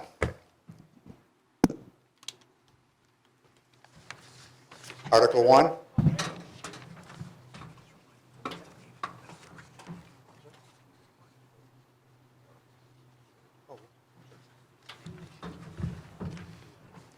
Article 1 fails for lack of motion, as determined by the moderator.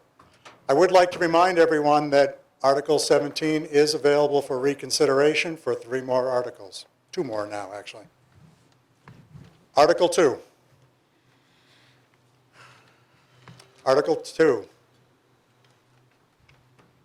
Article 2 fails for lack of motion. Article 3. Mr. Moderator, Mr. Chairman. just a suggestion. I think it's important that we look at Article 18, take it out of order in order to kind of finish what we started in Article 17. I'm concerned that people may think this is the end of it. If we don't have the money in Article 18, we're not going anywhere with Article 17. Are you making a motion, Yes, Mr. Kimball? I am. Can you please restate it for me? I can make a motion to take Article 18 out of order. Okay, thank you. I have a second. We have a motion on the floor to take Article 18. I'm sorry, you're absolutely right. Absolutely right. All right, so point of order. We actually do have Article 3 on the floor right now, which if you'd like to, you could make your motion when we can conclude that. Thank you, Mr. Kimball. Article 3 is before us on the floor. Is there any discussion on Article 3? Mr. Moderator, Mr. Chairman.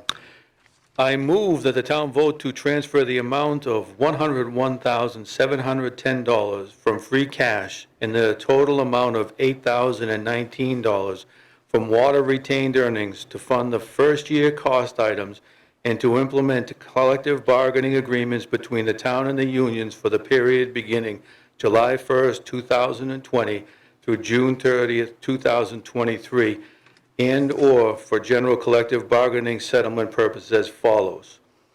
The amount of $75,771 from free cash and $612 from water retained earnings, as all specified under paragraphs 1 through 4 of the Finance Committee recommendations for Article 3 of the October 17, 2020 Annual Town Meeting warrant, and the amount of $25,939 from free cash to be added to that already appropriated for such purposes under Article 8 of the June 27, 2020 Annual Town Meeting, and $7,407 from water retained earnings to be added to that already appropriated for such purposes under Article 6 of the June 27, 2020 Annual Town Meeting for United Steel, Paper and Forestry, Rubber Manufacturing, Energy, Allied Industrial and Servers Workers International Union,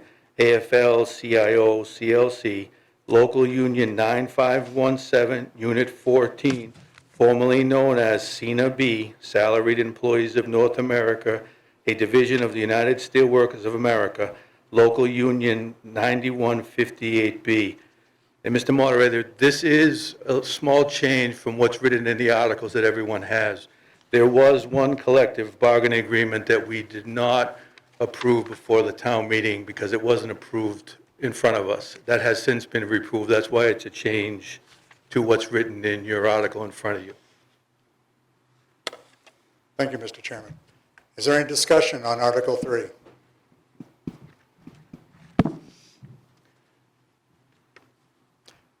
Seeing none, we'll move to the vote. Article 3 requires just a simple majority. All those in favor of Article 3, please signify by raising your hand.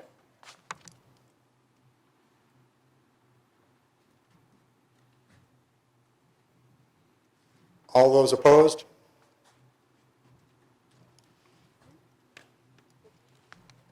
Article 3 passes by majority vote as determined by the moderator. Mr. Moderator, Yes, ma'am. I'd like to make a motion to reconsider Article 17. Okay, we have considered 3 articles, and I have a second. Thank you. So there's a motion on the floor to reconsider Article 17. So the first one we covered. An motion to reconsider gives you the opportunity to reopen debate on Article 17. So a vote in favor will reopen the article for discussion and potentially a vote. A vote no will permanently close Article 17 for consideration during this meeting. Could you get her name, please? And your name? Oh, I'm sorry. It's Bonnie Yazakevich, 117 North Worcester Street. Thank you.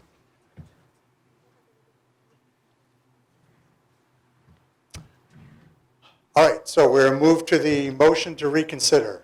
Is that a majority or? Okay. Motion to reconsider is a majority vote. All those in favor of reconsidering Article 17, please signify by raising your hand.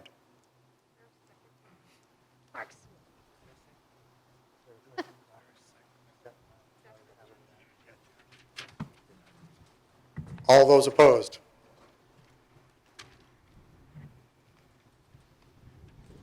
The motion to reconsider fails by a majority vote as determined by the moderator. Mr. Moderator, Mr. Kimball. I would ask that the town meeting please consider taking out of order Article 18, please, as a motion.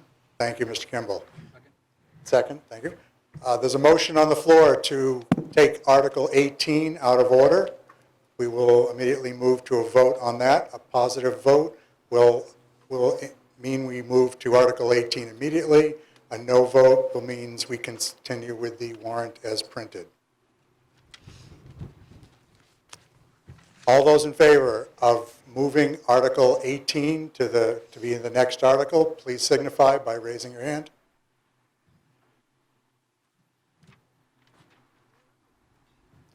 All those opposed?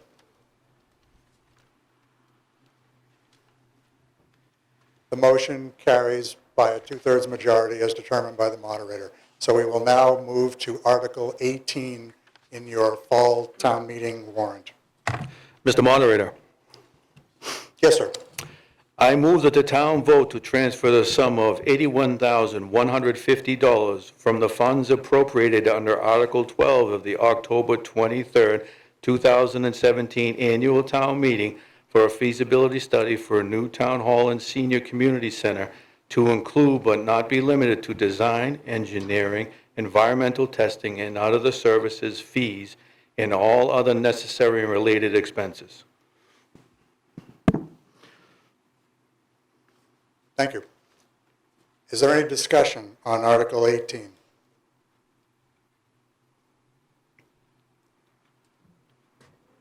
Seeing none, we'll move to a vote. Article 18 requires a simple majority. All those in favor of Article 18, please signify by raising your hand.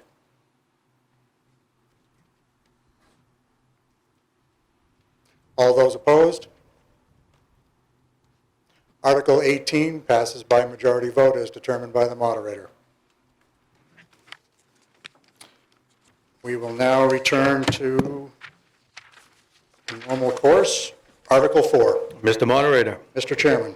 I move that the town vote to amend the vote taken under Article 8 of the June 27, 2020 annual town meeting warrant by increasing appropriations for certain line items and, as of funding therefore, by transferring the amount of $211,935 from account number 001-290-560 to account number 001-290-510, and by transferring the amount of $428,450 from free cash, all as specified in the Finance Committee recommendations for Article 4 of the October 17, 2020 annual town meeting warrant. Thank you, Mr. Chairman. Is there any discussion on Article 4?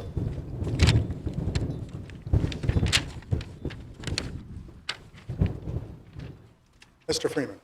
Yeah, I have a question on the school. Therapy counseling services is an additional $143,000+. But what I don't understand is a van pool rate increase. Number one, I didn't know we were into a van pool. I thought we had our own minibuses to transfer special needs kids. Plus, the schools have been closed since March, and only in the last couple of weeks would kids be transported. I'd like an explanation on this, and I'd like to know how the voters can be assured that if this money's appropriated into the school budget, it will be spent for what it's represented to be spent for. And where do these vans, I guess, from the pool go? And why are they necessary? Is this part of the school choice program?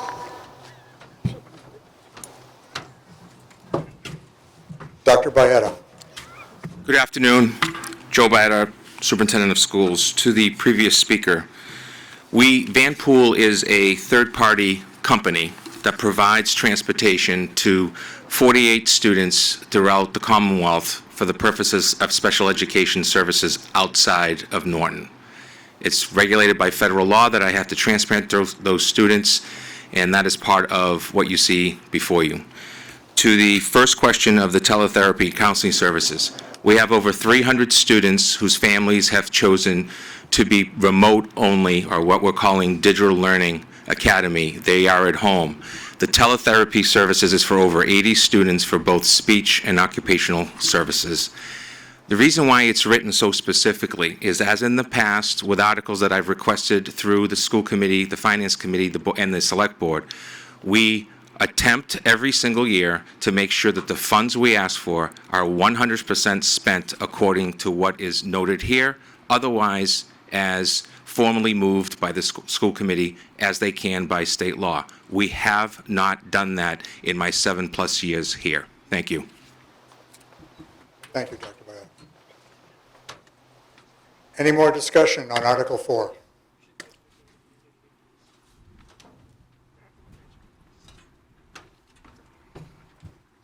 Dr. Bayat. Further clarification on the van pool, that's a contractual requirement of the 187, so it's just not an arbitrary number. Those funds go directly towards that transportation of those students. Thank you. Any further discussion on Article 4? Seeing none, we'll move to the vote. Article 4 requires a majority vote for passage. Do I see a hand up there? No. Okay, thank you. We will now move to the vote. All those in favor of Article 4, please signify by raising your hand. All those opposed?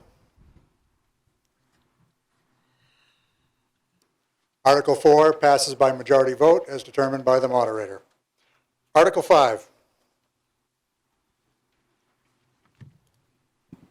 Article 5. Article 5 fails for lack of a motion as determined by the moderator. Article 6. Article 6. Article 6 fails for lack of a motion as determined by the moderator. Mr. Moderator, Yes, ma'am. Bonnie Yazikevich, 117 North Worcester Street. I'd like to make a motion to reconsider Article 18. Thank you. As we have concluded business on 3 articles, your motion is in order. And we have a second. Thank you. So we have a motion on the floor to reconsider Article 18. As before, a positive vote will reopen Article 18 for discussion and a possible vote. A no vote will close discussion permanently for the duration of this meeting on Article 18. We'll now move to the vote. All those in favor of reconsidering Article 18, please signify by raising your hand. All those opposed?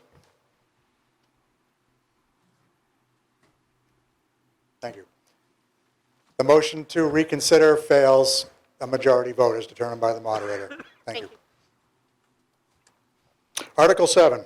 Mr. Moderator, Mr. Chairman. I move that the town vote to transfer the amount of $291,412 from free cash to capital improvements fund account for future capital improvement needs.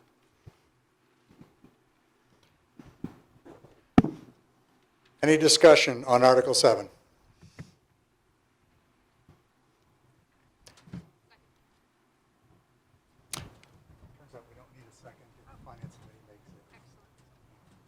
Seeing no hands for discussion, we'll move to the vote for Article 7, which requires a majority vote. All those in favor of Article 7, please signify by raising your hand.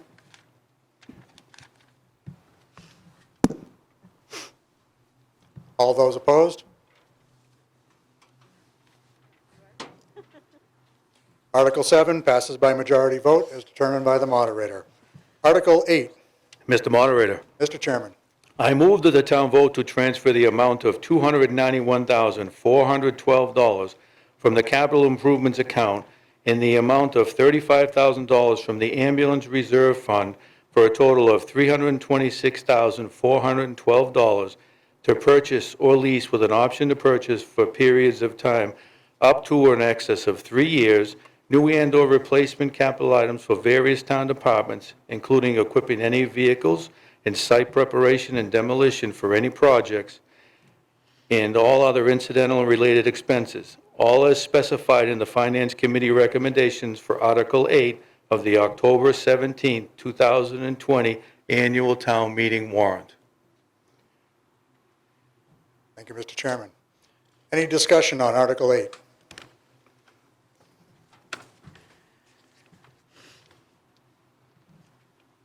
Mr. Freeman.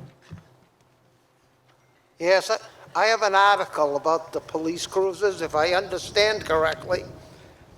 the plan was to replace 3 cruisers this fiscal year, but now it's changed to a second cruiser and a motorcycle. My thinking is, well, let me put it this way. I don't understand why the town needs a motorcycle. The only crowd control in the area I could think about is the Performing Arts Center, and that's not in Norton.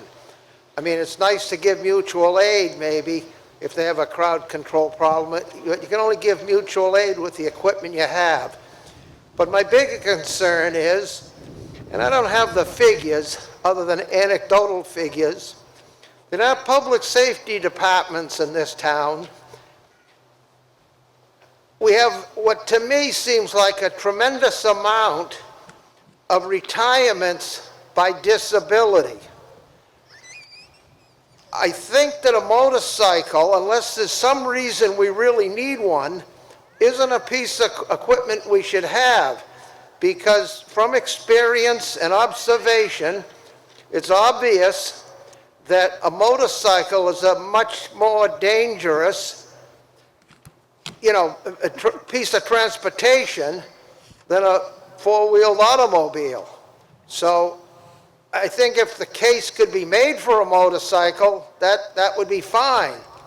But I'd like to know what the thought process is. I hope it isn't that, well, all the other towns around have a motorcycle, so we gotta have one. So if somebody could address that. And I'm not anti-motorcycles. I used to ride them, I used to sell them, but it's not a burden that unnecessarily should be put on the shoulders of the taxpayers. It's an individual choice. Thank you. Thank you. Yes, he's not. Is the chief available, please? Here it comes. There he comes.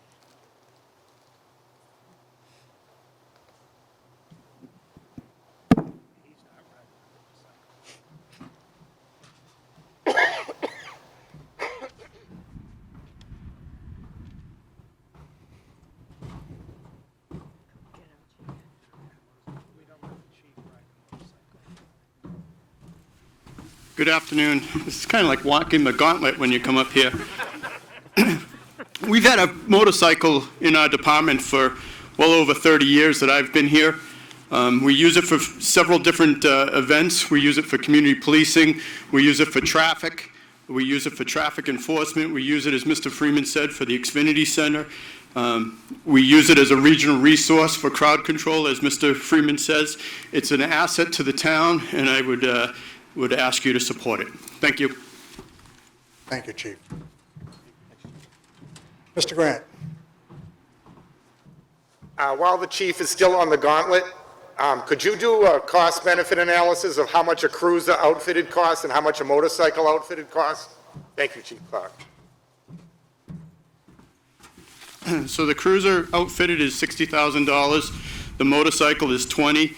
We expect to get at least $5,000 in return for the motorcycle, so the difference would be $15,000.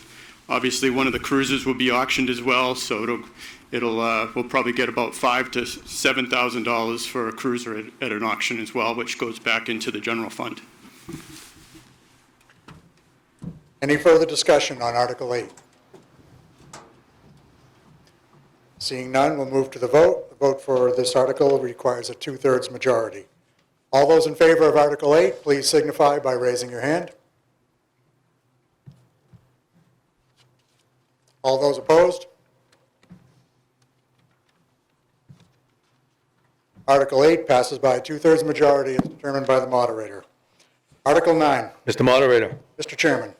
I move that the town vote to authorize the unexpended balance of the amounts appropriated under Article 9 of the October 15, 2018 annual town meeting, approximately $191,250, for water main improvements on East Main Street, including all incidental and related costs, as further specified in Article 9 of the October 17, 2020 annual town meeting warrant.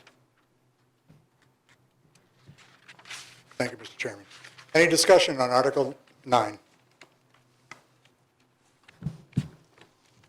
Seeing none, we'll move to the vote. This requires a majority vote. All those in favor of Article 9, please signify by raising your hand.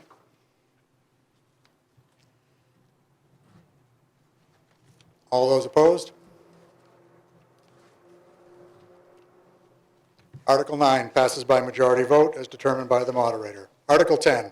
Mr. Moderator, Mr. Chairman. I move that the town vote to transfer the unexpended proceeds of bonds of the town dated October 15, 2019, in the approximate amount of $820,400, authorized by a vote taken under Article 10 of the October 15, 2018 annual town meeting, which were issued for the planning, design, and construction of approximately 6,100 feet of water main, appurtenances, and trench pavement in Pine Street extending from well number 1 to Plain Street, which project is now complete and for which no further liability remains, to pay costs of water main improvements on East Main Street and all other costs incidental or related thereto as permitted by Chapter 44, Section 20 of the General Laws. Thank you, Mr. Chairman. Any discussion on Article 10? Mr. Grant. Mr. Moderator, these are water projects, and those funds can be used for water projects only, or we're asking if they could be used for water projects only for the extra money we're going to need for the requirements of the state improvements on East Main Street. That's where the money's proposed to go. Thank you, Mr. Grant. Any further discussion on Article 9? I'm sorry, Article 10. Seeing none, we'll move to the vote. Article 10 requires a majority, simple majority vote. All those in favor of Article 10, please signify by raising your hand. All those opposed? Article 10 passes by majority vote as determined by the moderator. Article 11. Mr. Moderator, Mr. Chairman. I move that the town vote to transfer the amount of $10,000 from free cash for the purpose of having household hazardous waste collection day. 4 days. Thank you, Mr. Chairman. Any discussion on Article 11?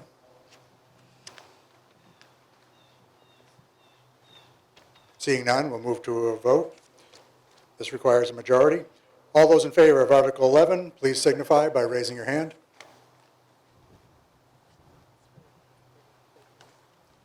All those opposed?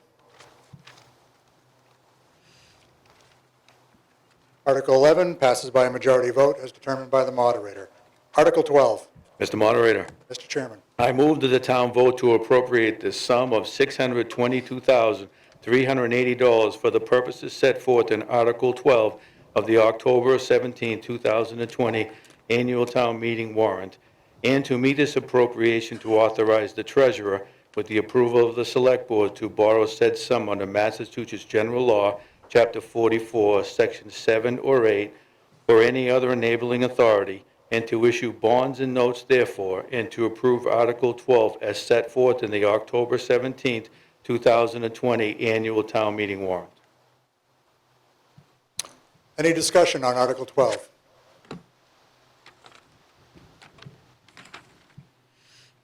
Mr. Kimball. Bob Kimball, 51 Pine Street. I have a comment first. $622,380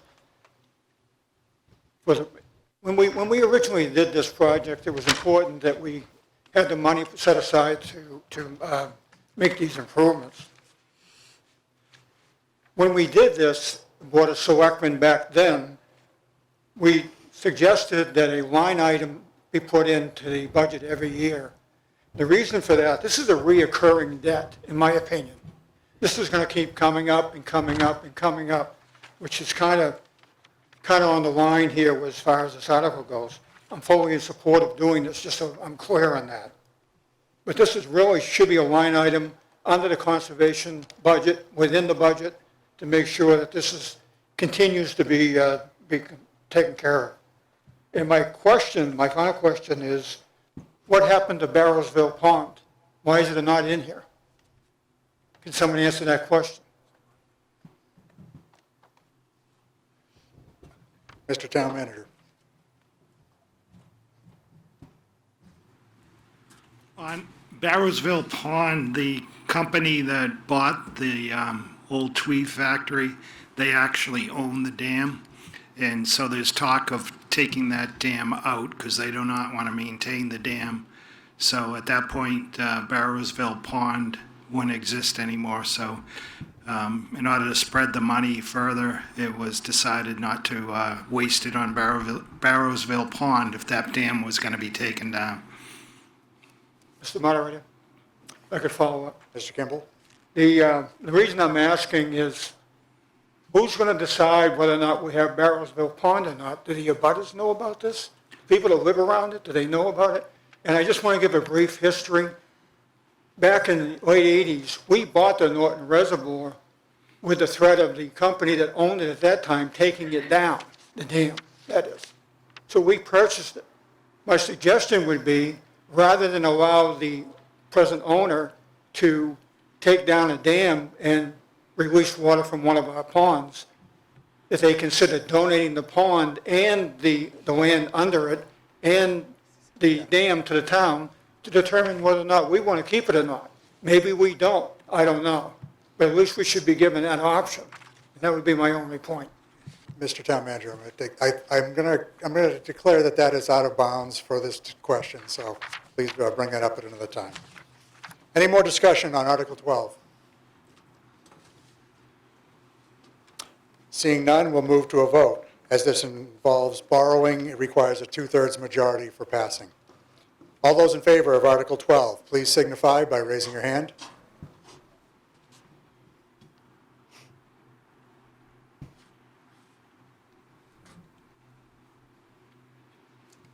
All those opposed?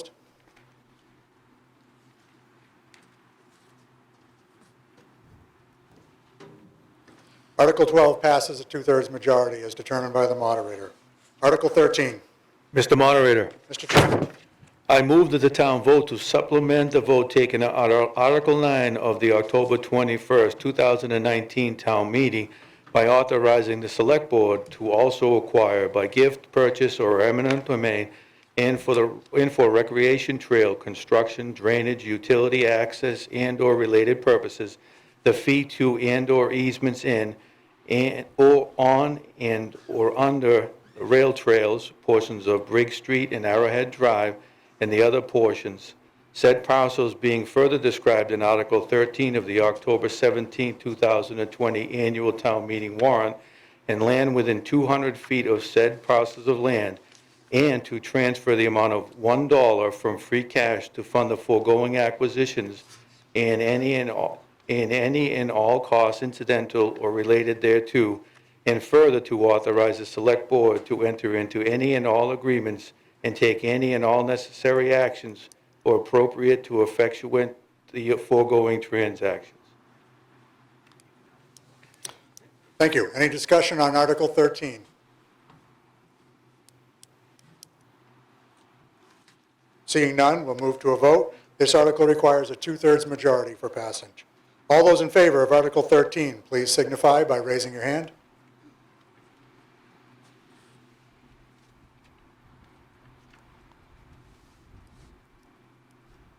All those opposed?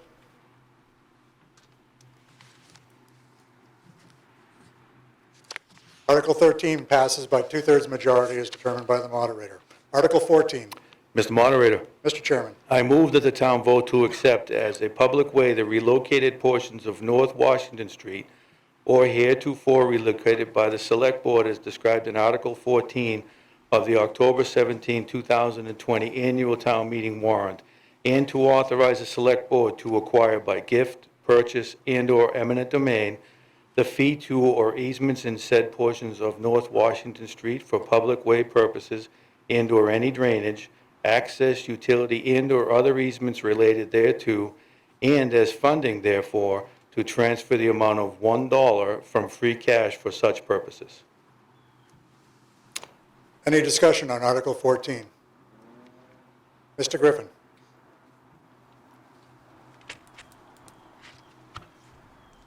I just wanted to note that the planning board voted unanimously to send this article to this town meeting. Thank you, Mr. Griffin. Any further discussion on Article 14? Seeing none, we'll move to a vote. This vote requires a two-thirds majority for passage. All those in favor of Article 14, please signify by raising your hand.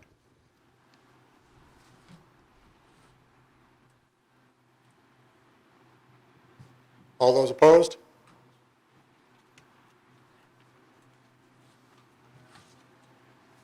Article 14 passes by two-thirds majority as determined by the moderator. Article 15. Mr. Moderator, Mr. Chairman. I move that the town vote to accept as a public way the relocated portion of Crane Street as heretofore relocated by the Select Board as described in Article 15 of the October 17th Annual Town Meeting warrant, and to authorize the Select Board to acquire by gift, purchase, and/or eminent domain the fee to or easements in said portion of Crane Street for public way purposes and/or any drainage access, utility, and/or other easements related thereto, and as funding therefore to transfer the amount of $1 from free cash for such purposes. Thank you. Any discussion on Article 15? Mr. Griffin. Thank you, Mr. Moderator. I would again report that the planning board voted unanimously to send this article to town meeting. Thank you, Mr. Griffin. Any further discussion on Article 15? Seeing none, we'll move to a vote. This vote requires a two-thirds majority for passage. All those in favor of Article 15, please signify by raising your hand.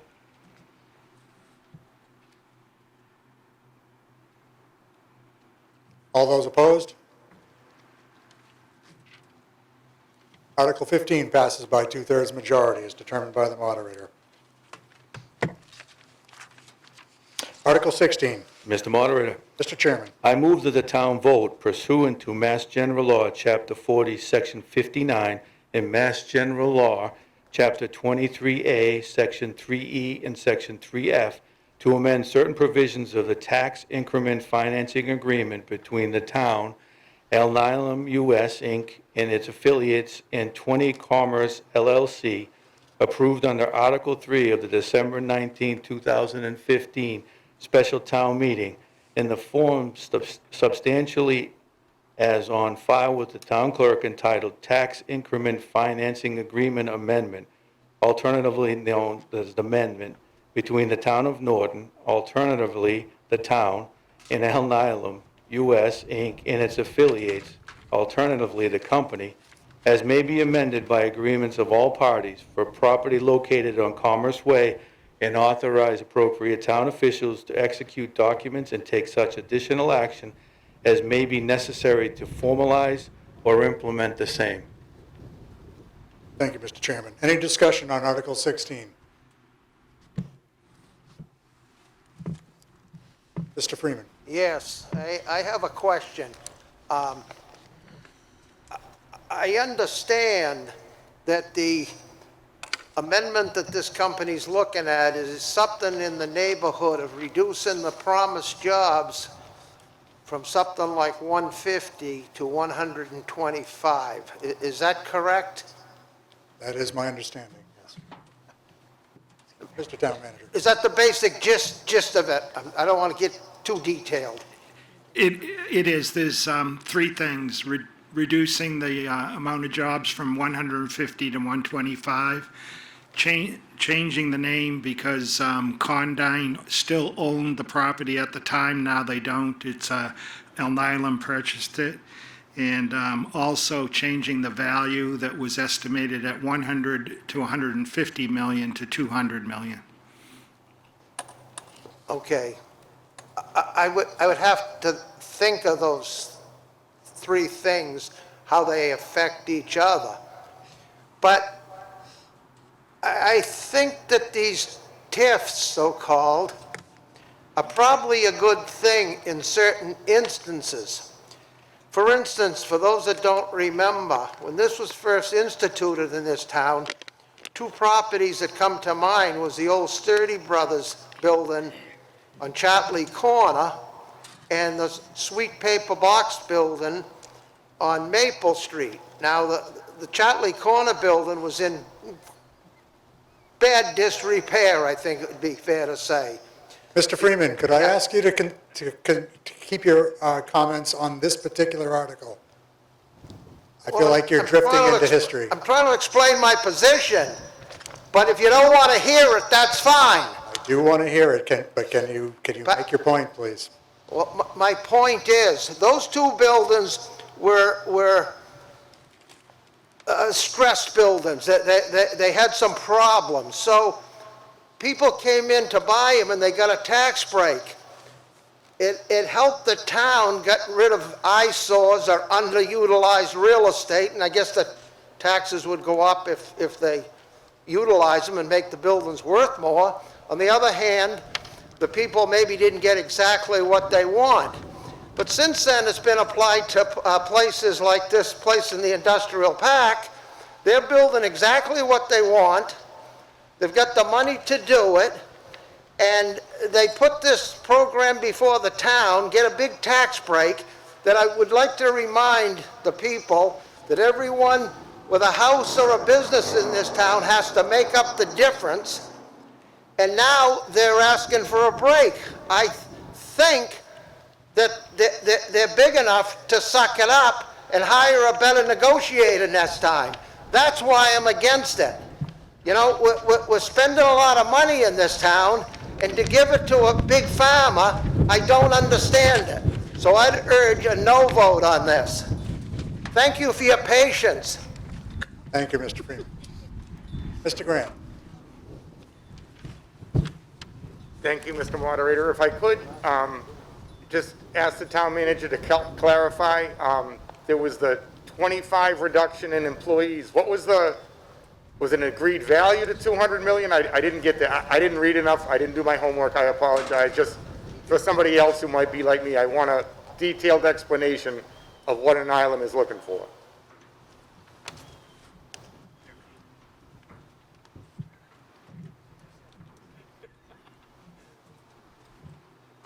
Yes, sir. Thank you. Could you state your name? My name is Brian Cohen. I'm with the real estate firm CBRE, and we work with Alnylam on their real estate matters. And Corey Seidens from Alnylam, who works in the Norton facility, is here as well. The job reduction we mentioned was mentioned of 25 jobs. The increase in the estimated spend on the building when this TIF was originally discussed was $100 to $150 million. The company has spent in excess of $200 million, so that would be updated in the TIF. I would also point out that the expected assessed value at the time the TIF was agreed was about $54 million, just over. In working with Assessor Ellis, we believe the fully assessed value of the building is going to be closer to $115 million, and so there's a dramatic increase in the tax base of this building that was originally anticipated, and then the $4 million that was originally anticipated by the town, plus about $500,000 in permits, will actually be about $8 million and $1.7 million in permits. So with the job reduction, it's a little counterintuitive, has come quite a dramatic increase in fiscal benefit to the town. And that's what we're adjusting in the TIF, those two things, proposing. So thank you for considering it. Thank you very much. Mr. Grant, you have a follow-up?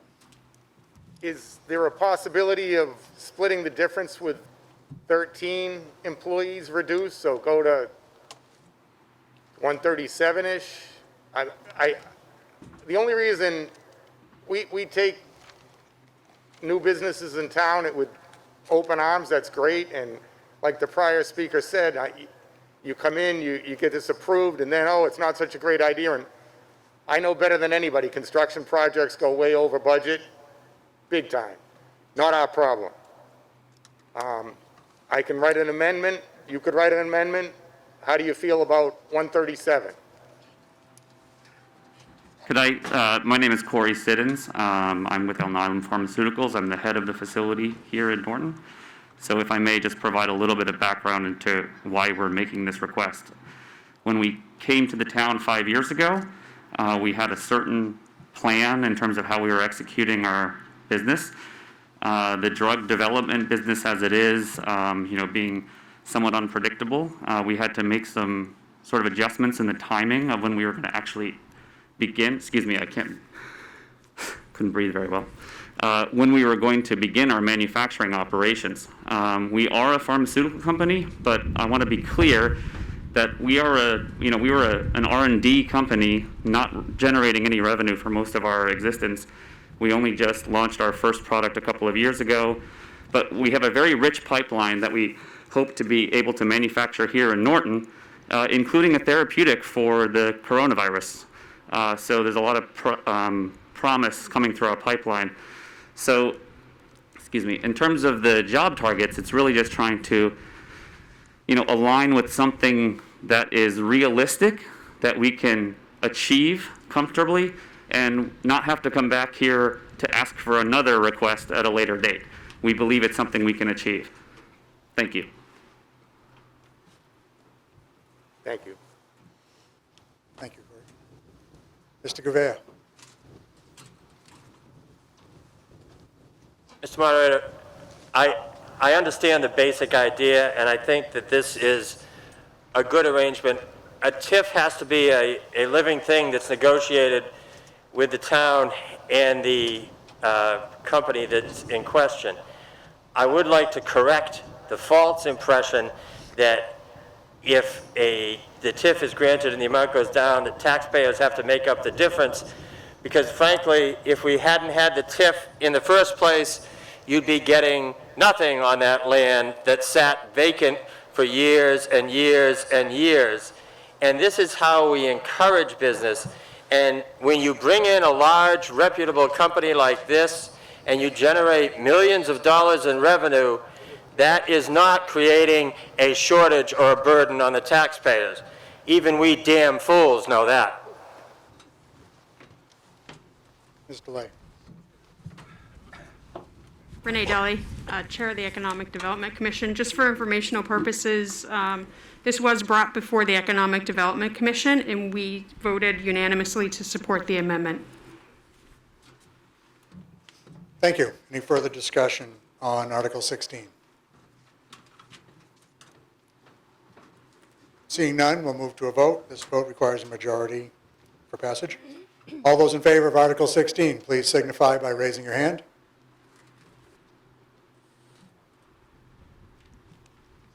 All those opposed?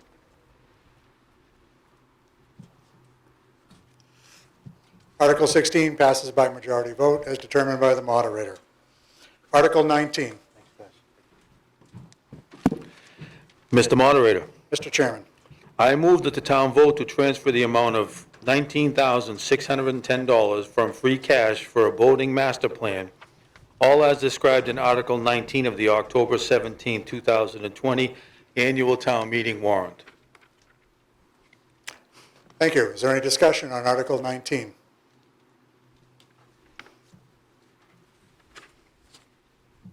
Seeing none, we'll move to the vote. This requires a majority for passage.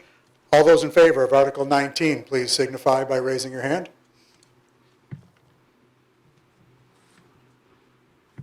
All those opposed? Article 19 passes by majority vote as determined by the moderator. Article 20. Mr. Moderator. Mr. Chairman. I move that the town vote to amend Chapter 24 of the Town of Norton's General Code, Boats and Waterways, by inserting the underlying text, deleting the strike-through text, and renumbering accordingly, all as printed in Article 20 of the October 17, 2020 annual town meeting warrant. Thank you, Mr. Chairman. Any discussion on Article 20?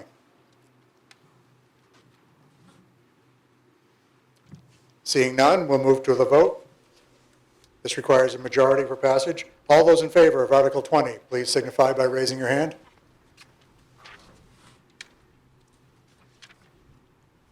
All those opposed? Article 20 passes by majority vote as determined by the moderator. Article 21. Mr. Moderator, Mr. Chairman. I move that the town vote to amend the town's personnel bylaws by changing references to the title of Parks and Recreation Coordinator to Director of Parks and Recreation, and by adjusting the salary plan, all as set forth in Article 21 of the October 17, 2020 Annual Town Meeting warrant. Thank you, Mr. Chairman. Any discussion on Article 21? Yes, sir. Thank you. Chuck Gallagher, Bay Road. What bothers me with this chart is that the percentage of the raises that some of these people are getting.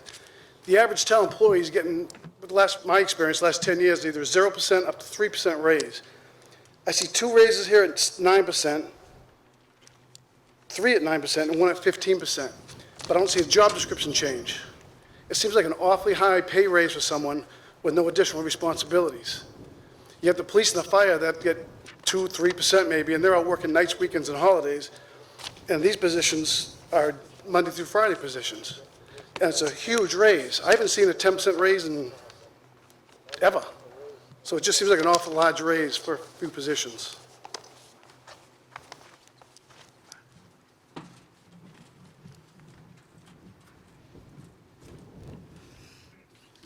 All this chart is doing is in setting the range for the next 3 years.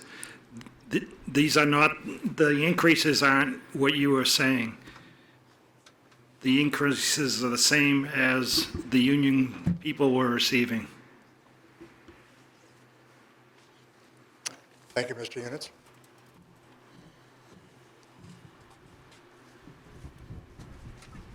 Mr. Gallagher? I apologize. What I'm looking at here is it says the current range is 44 to 65.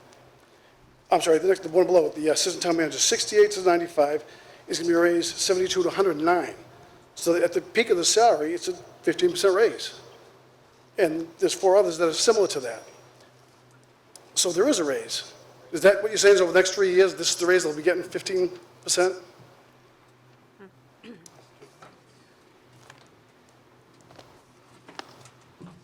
Mr. Units?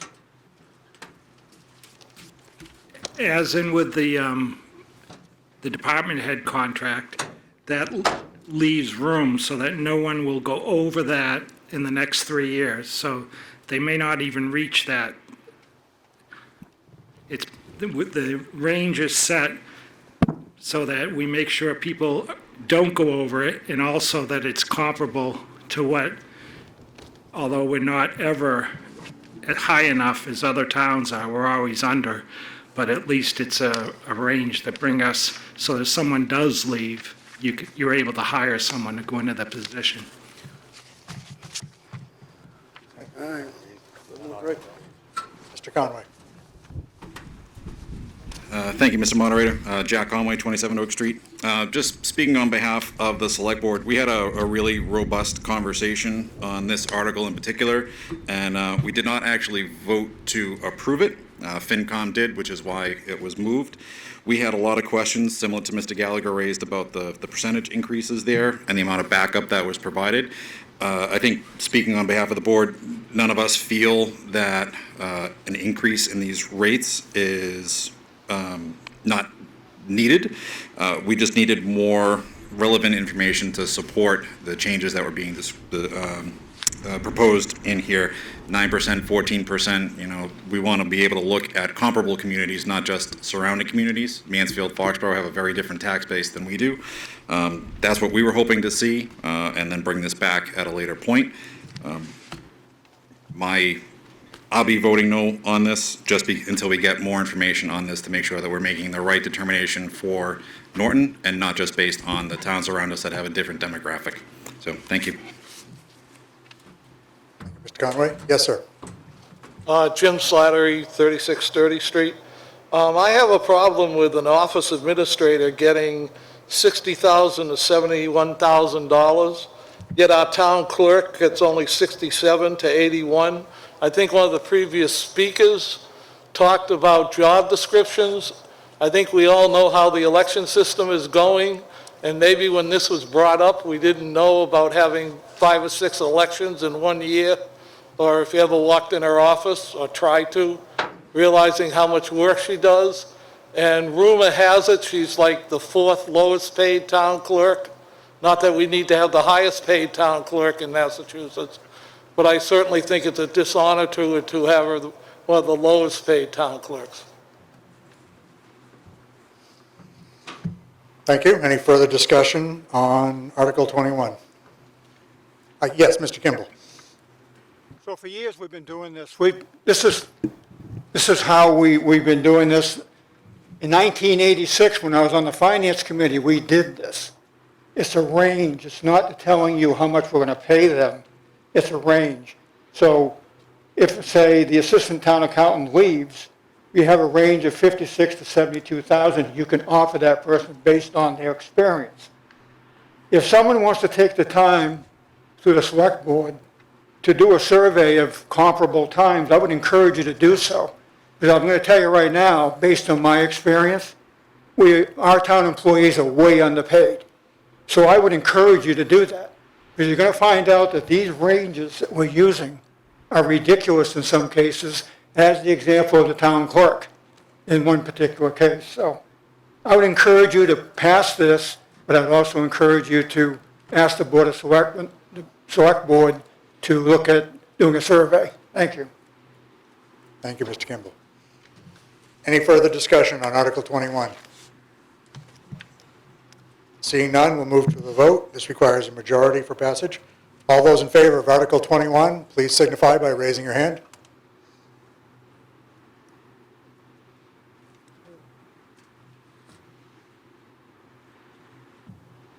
All those opposed?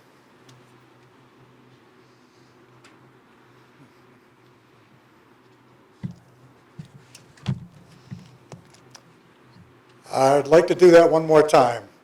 All those in favor of Article 21, please signify by raising your hand.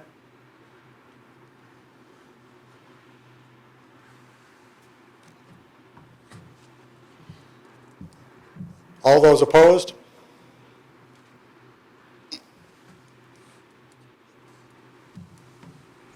You want to count? Want to hand count? Pretty confident. but what do you Okay. think? Okay. Article 21 passes by majority vote as determined by the moderator. Article 22. Mr. Moderator, Mr. Chairman. I move that the town vote to accept the provisions of Massachusetts General Law, Chapter 33, Section 59, providing certain military leave benefits to town employees. Thank you. Is there any discussion on Article 22? Seeing none, we'll move to the vote. This vote requires a majority for passage. All those in favor of Article 22, please signify by raising your hand. All those opposed? Article 22 passes by majority vote as determined by the moderator. Article 23. Mr. Moderator, Mr. Chairman. I move that the town vote to transfer the amount of $100,000 from free cash to the other post-employment benefits liability trust fund established to cover the unfunded actuarial liability for retirees' health care and life insurance benefits. Thank you. Is there any discussion on Article 23?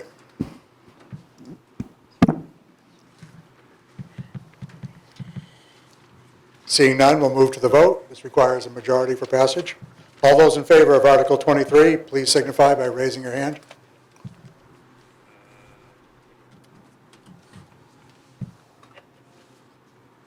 All those opposed? Article 23 passes by majority vote as determined by the moderator. Article 24.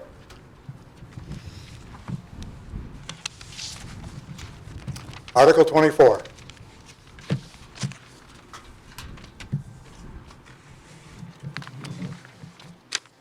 Article 24 fails for lack of a motion as determined by the moderator. Is there any more business to come before this meeting? Yes, sir. I move that we reconsider Article 21 with a vote count, please. We need 7 people to support that. Right? Don't we need 7 people to... No, that's on a private vote. Private vote. Okay, we have a motion on the floor to reconsider, you said Article 21? Yes. Is that correct, Article 21? Point of order, Mr. Moderator.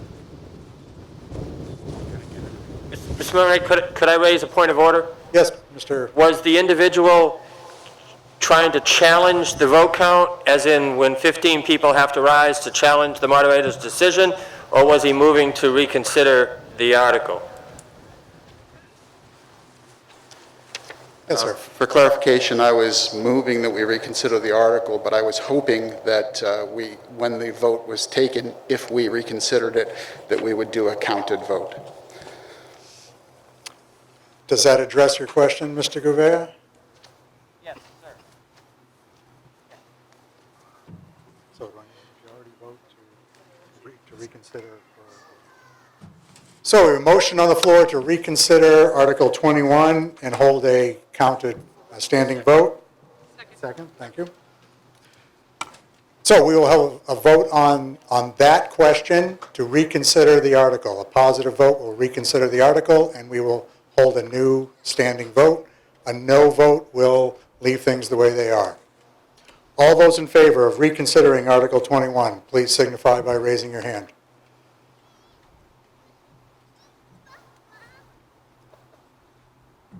All those opposed? The motion to reconsider Article 21 fails for lack of a majority as determined by the moderator. Is there any further business to come before this meeting? I would like to ask you, before you rush the door, please, let's exit in an orderly fashion, observing social distancing. But I do call this meeting adjourned, and thank you very much for coming out today. Thank you.